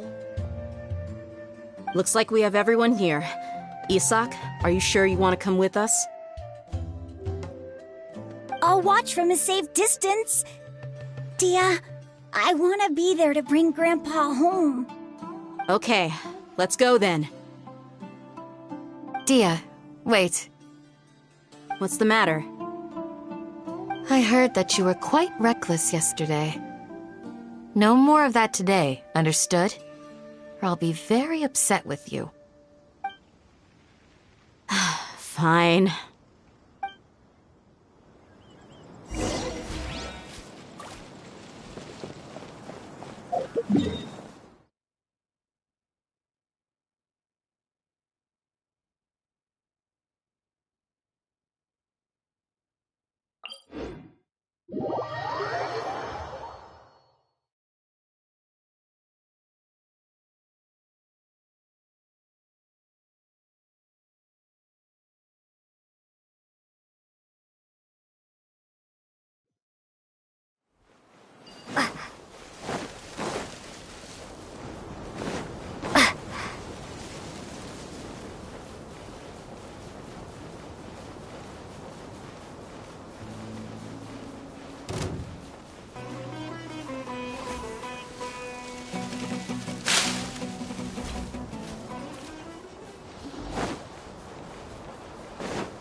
Huh.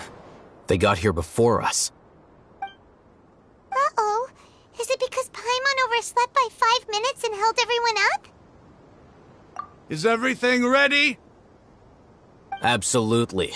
Although, you brought fewer people than I imagined.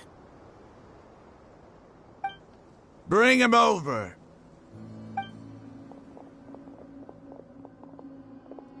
Grandpa! Why is there only one of them? Raman, I've always thought of you as a man of his word. What's this about? It's a one-for-one exchange. Sounds fair, don't you think? And let me put it this way. Agreeing to any kind of deal with the Dendro Archon's people is already a huge compromise on my part. Don't you think you've asked enough?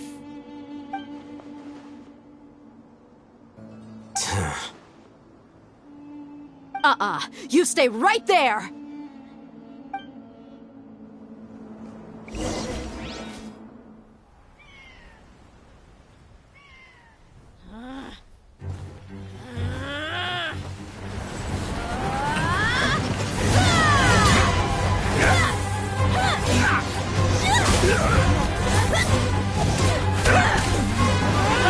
Boy, what do you think you're doing?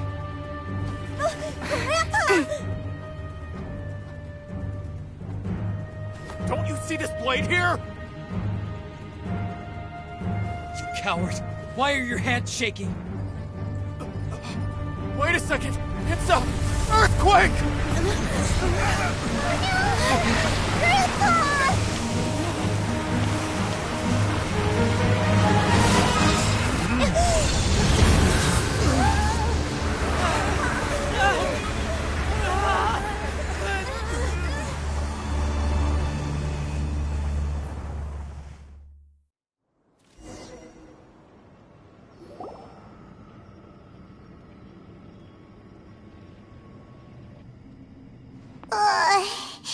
Paimon's dizzy.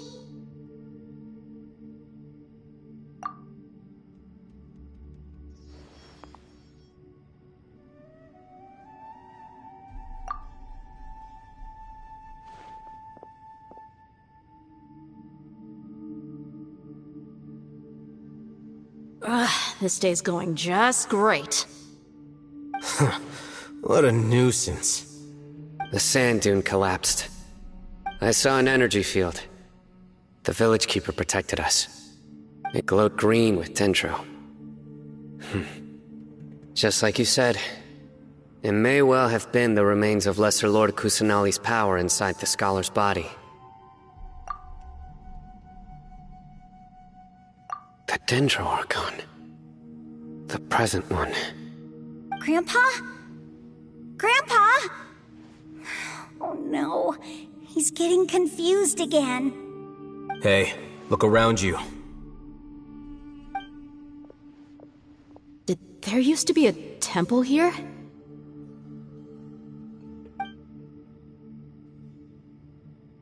It seems that when the sand dune collapsed, it exposed these underground structures.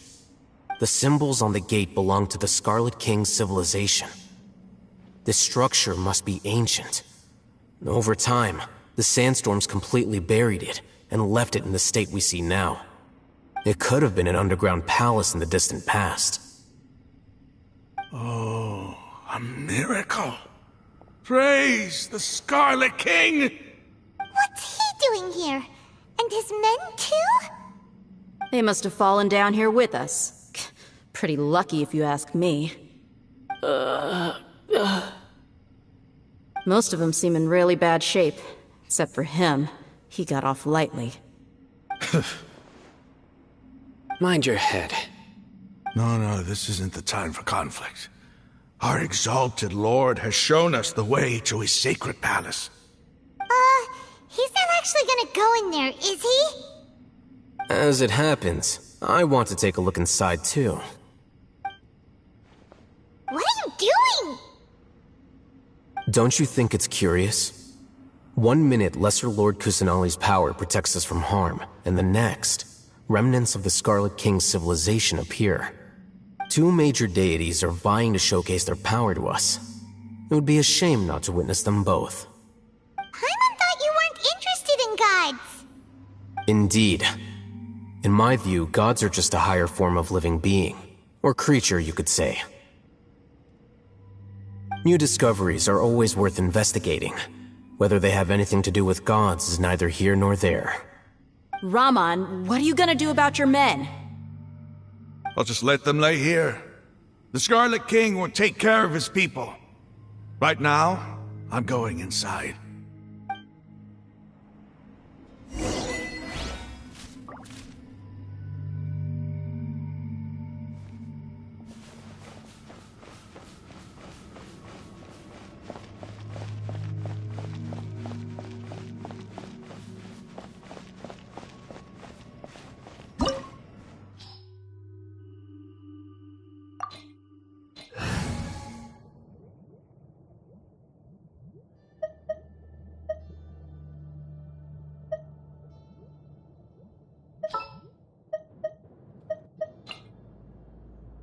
I await your instruction.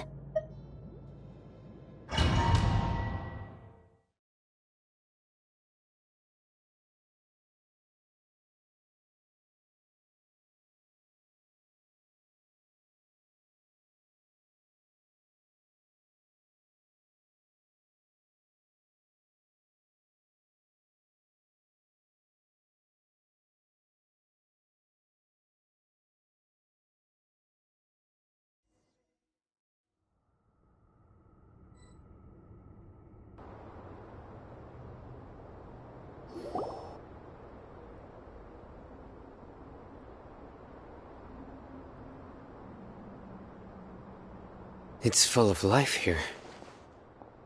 This defies comprehension. It looked completely desolate from the outside. Yet, it flows with energy inside. Yeah, and there's so many plants. It's so pretty. Sir Raman. What, huh? Me? Do you see another Raman here? Are you mocking me?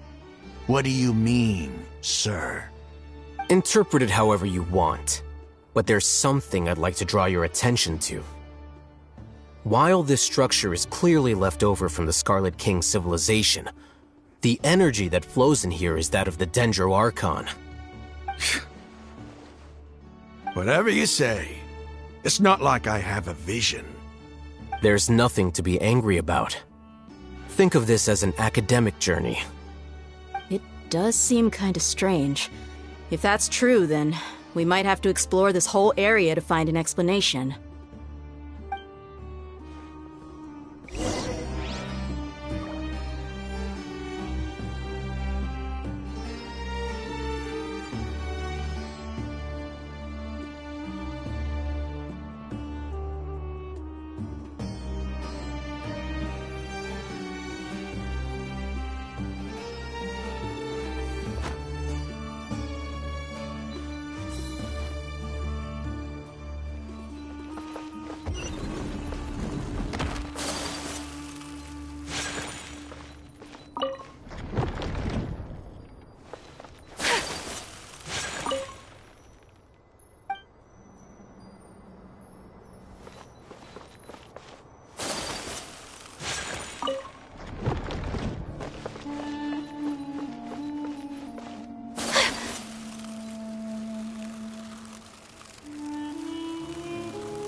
snow!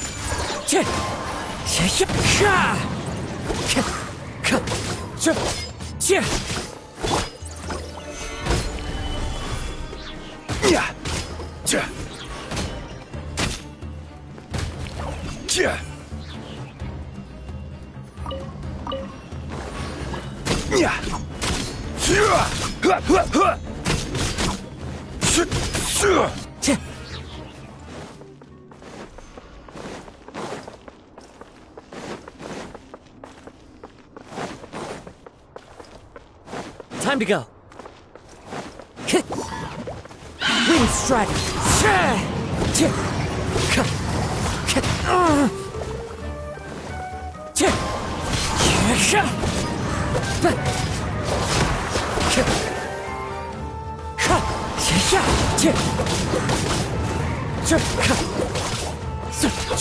Wind Strider. Take flight!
A blade is like a tea leaf.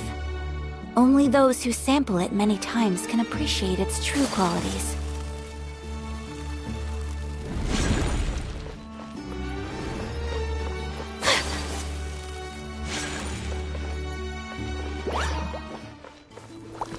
Whirling snow!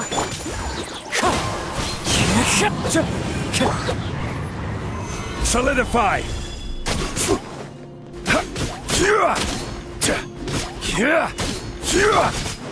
Wind Strider.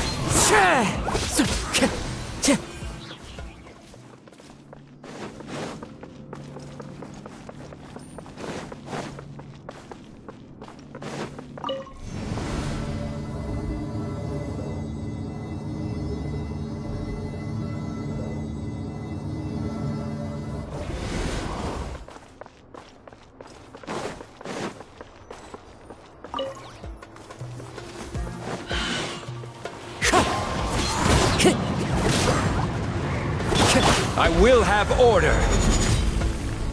Gather.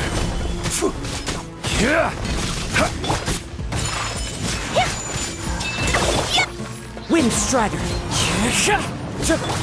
There is no escape!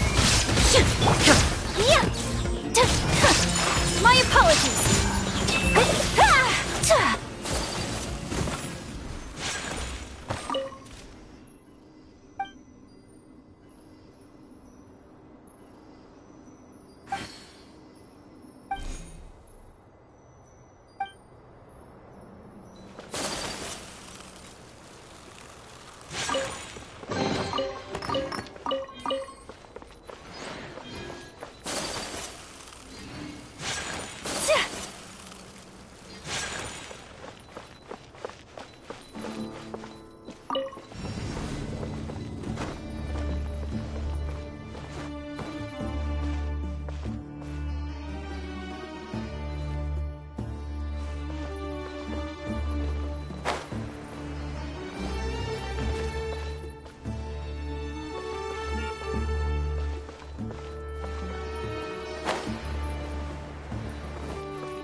shall perish!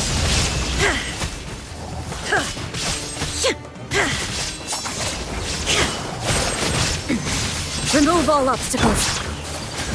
My apologies. So rude. So rude. Stabilize!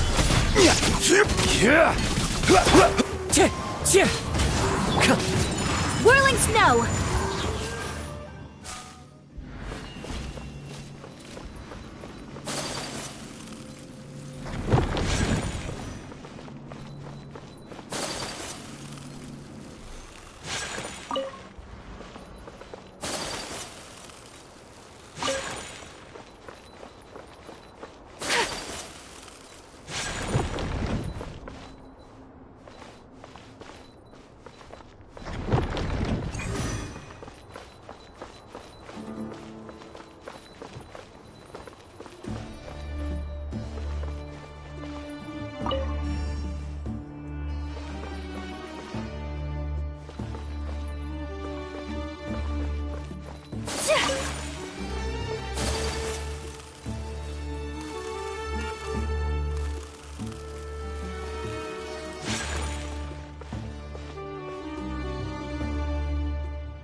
That's a sight to see. The Scarlet King's splendor surrounds us. There's so much vegetation here. It's different than what I expected. Sure are a lot of plants for a desert. That's what I call divine providence of the Scarlet King.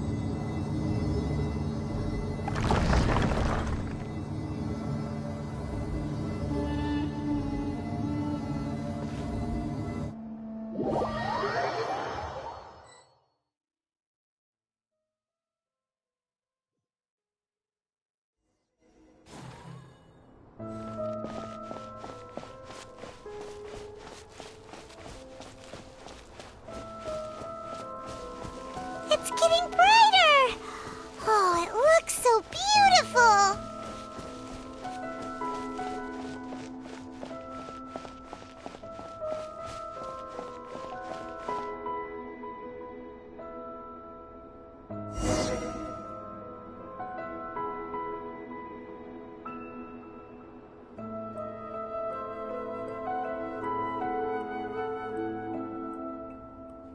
Wait. What's that?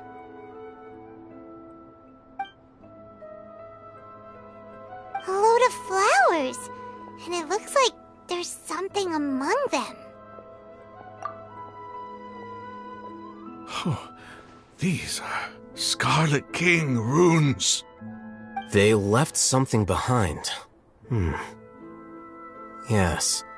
It's an elegy written in an ancient script.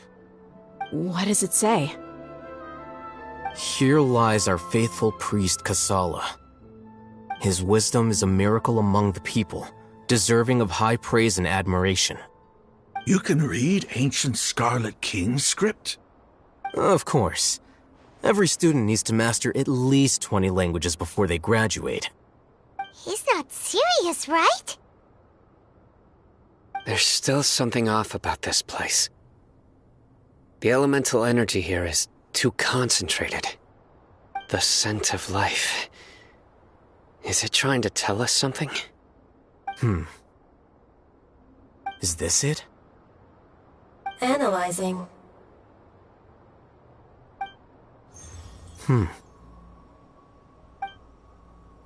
There seems to be a hidden message among these skeletal remains. Excellent. There's a device from the Scarlet King's civilization in this gravesite. I'll transmit the information over and project it for everyone to see. Isn't sharing knowledge against the Academia's rules? Yes. However, under the circumstances, I'd prefer you to see this for yourself. You'll understand after watching it.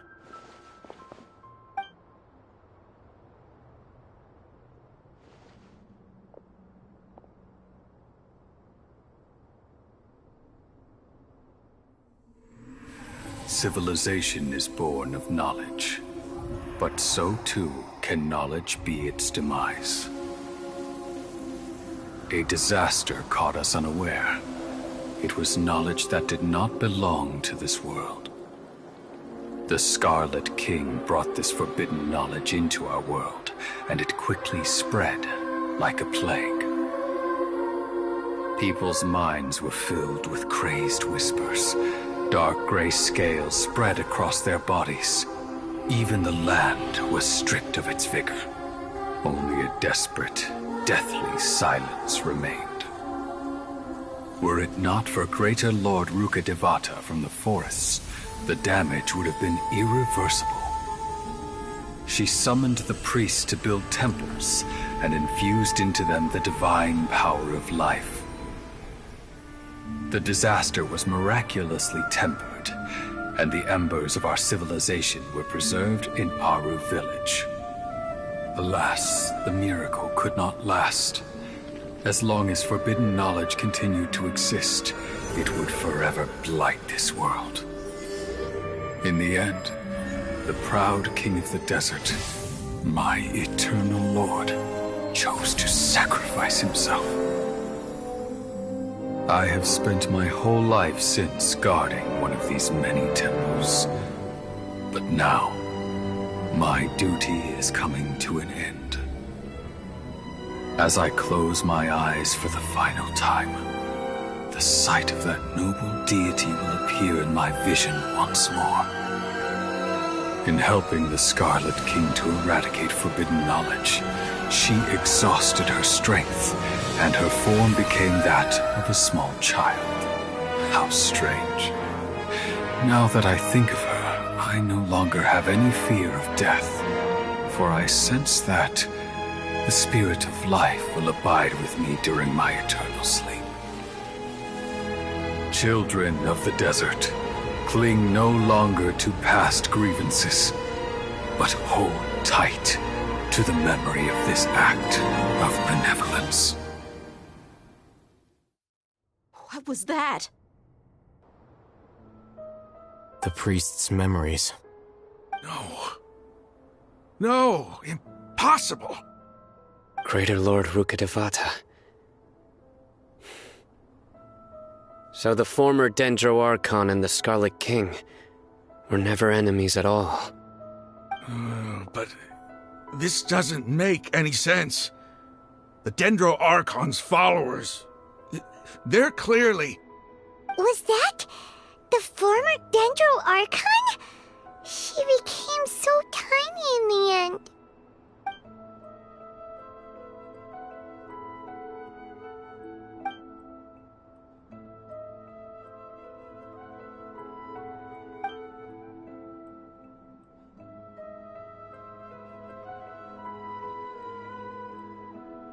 You might be distrustful of the Akasha, but there's no reason for you to doubt the Scarlet King's technology. You've just witnessed his priest's last words. I've never heard about any of this before. The surviving followers of the Scarlet King all gathered in Aru village. Our god did not make mistakes. We refused to believe any of the rumors. The Scarlet King's death, the all but total annihilation of our civilization, it was all Greater Lord Rukkhadevata's doing. We saw her as nothing more than a traitor, who stabbed us in the back in our moment of crisis. Just like us humans, fighting, feuding, double-crossing each other to survive in the desert. You were blinded by your prejudice.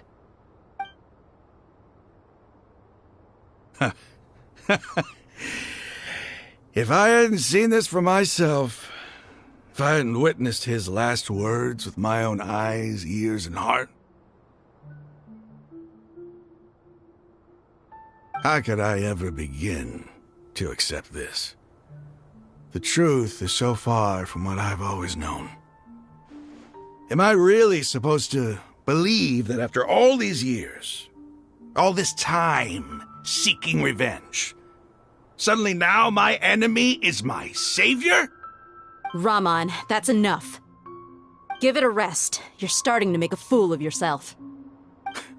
Dia, tell me, my Eremites and I, what are we even fighting for?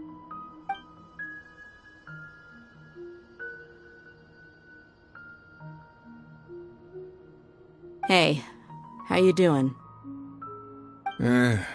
I'll live. Thanks. I should probably go. Can't just stay here forever. What's your next move gonna be? Oh, I know what you're going to ask. I feel deeply ashamed of everything I've done. You'll get everything you're asking for. But please, give me some time. After everything that's happened here today, somehow I need to explain it to the others. It's not gonna be easy. Well, I guess that's for me to deal with. Dia, this is where our camp's located. Make a note of it. When would be a good time for us to go? Tomorrow, I'll convince everyone that we're all on the same side. And I'll return every last one of your your village keepers. We'll share our other resources with you, too.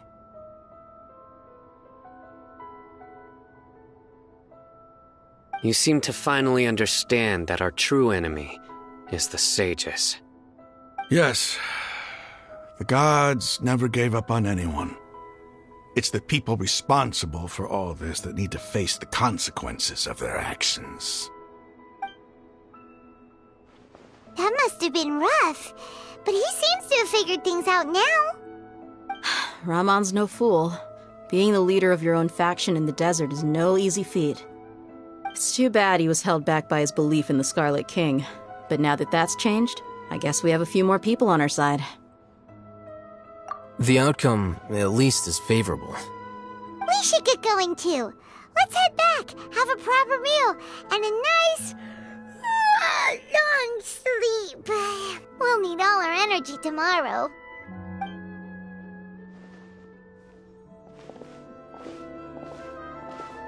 Sino,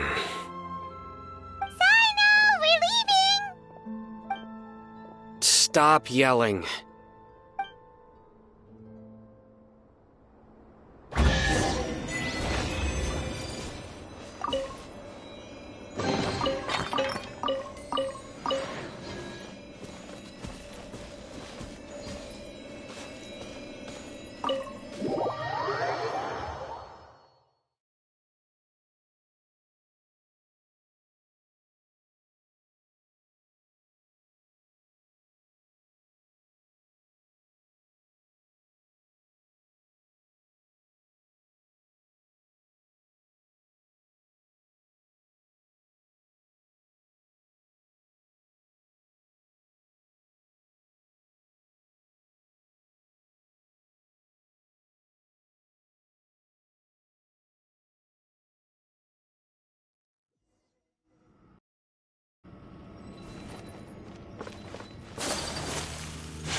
Raman, we're here. Everything's been arranged. Someone will bring the village keepers back to Aru village shortly. I guess all I can say now is, thanks for agreeing to help. Don't mention it. I think we can both agree you went to hell and back for it. But we share a common cause now. From here on out, we're allies. Where are the perpetrators? I'll bring you to them. Follow me.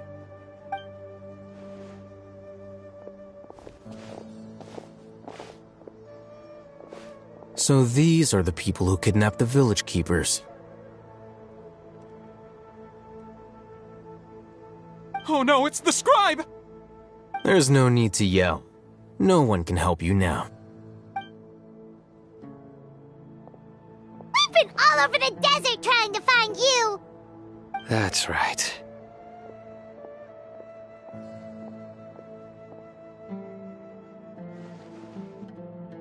General Mahamatra? No, no! Make it quick, please! Swift and painless! Whoa. The moment they set eyes on Sino, they turned pale like they've seen a ghost! You should have known that I would be coming for you.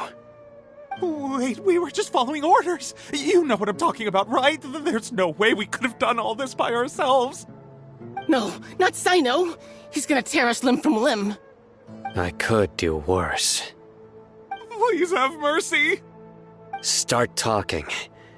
Otherwise, I'll have to resort to other methods.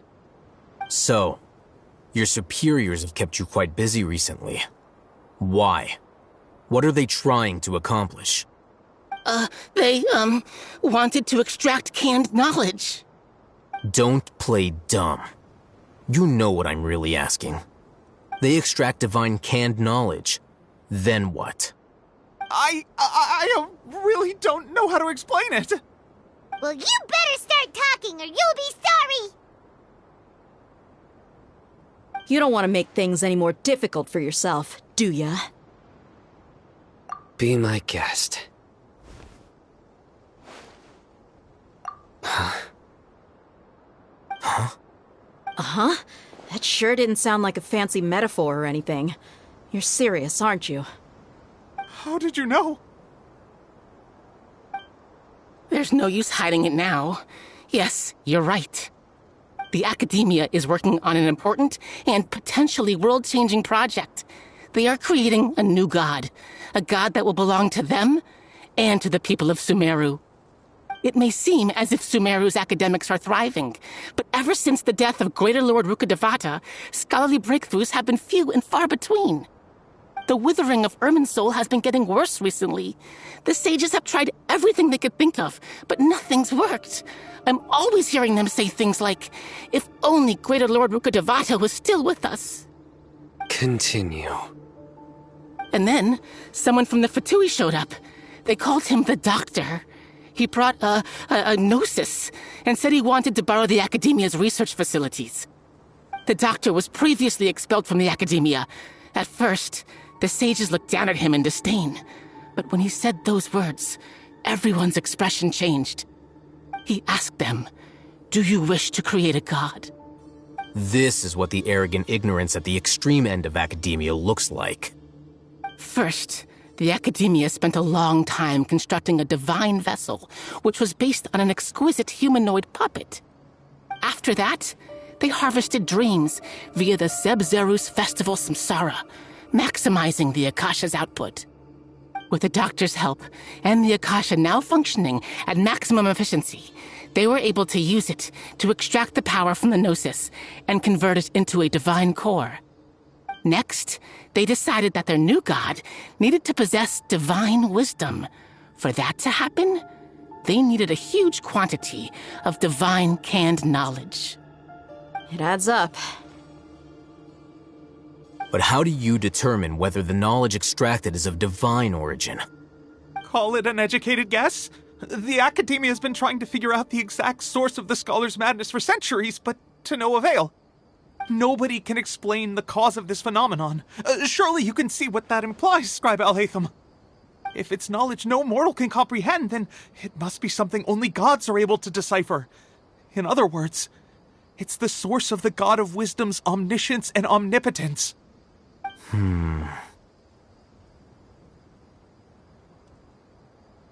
You must have noticed by now. The Academia doesn't care about who their god is. It's the ability to exercise control over knowledge and wisdom that matters. It is as if they are cursed with a desire for omniscience and omnipotence that burns in their blood.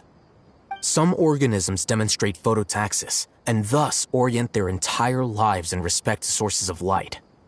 For the sages, their only source of hope is the existence of a deity who embodies the acme of wisdom. This is but a form of phototaxis.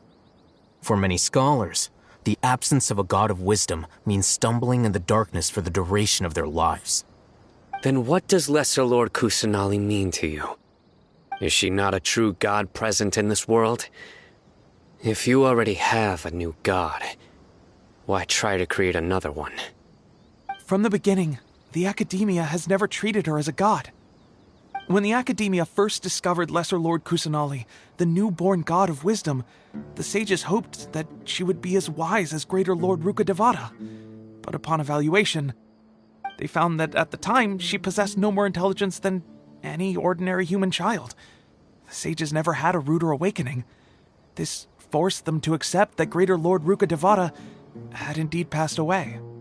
Not to mention that Lesser Lord Kusanali's gnosis had been used to power the Akasha this entire time. By herself, she has neither an Archon's raw power, nor the spectacular insight expected of a god of wisdom. Slowly but surely, people began to forget about her existence. So, this is the path the sages have chosen.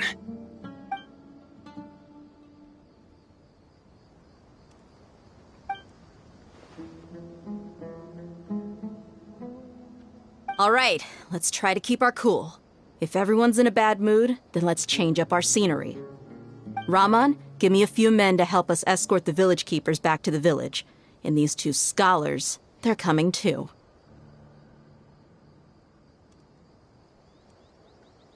Sure, as you wish.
The village keepers you found have all been returned to their homes, and each one has a dedicated caregiver to look after them. The two new scholars are being kept under close supervision, too. Really great work, everyone. The atmosphere is so heavy.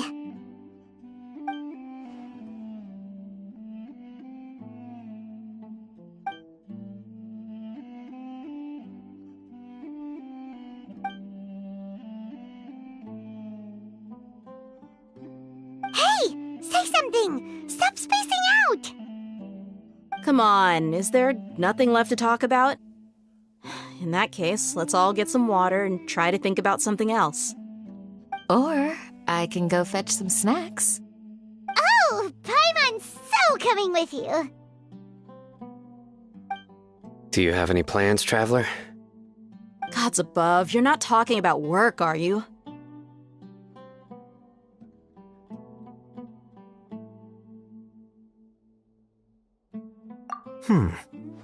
So you were still withholding some information?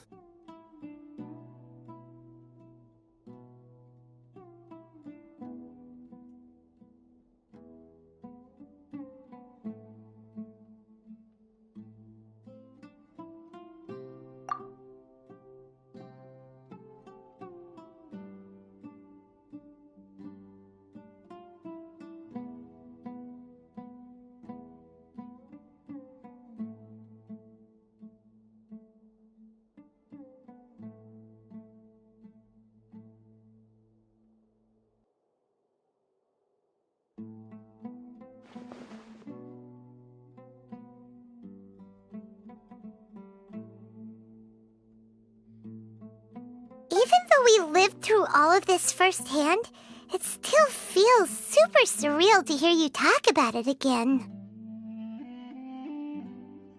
What a whirlwind of a story. I felt like I was holding my breath the whole time. It seems like there'll be more issues to face in the days ahead than I'd anticipated. Still, now's a good time to make our next move. Now that Ramon's joined us, we'll be an even stronger team. It's time to make a plan. Indeed. These events are a flagrant transgression of the rules in every sense. We cannot allow it to continue. So, everyone, are we on the same page? Crush the sages and rescue our god. That is our ultimate goal. Well, let's brainstorm a little more about what other resources we can draw on. The next time we gather here, we must have a solid plan. Yep, it'll work out for sure.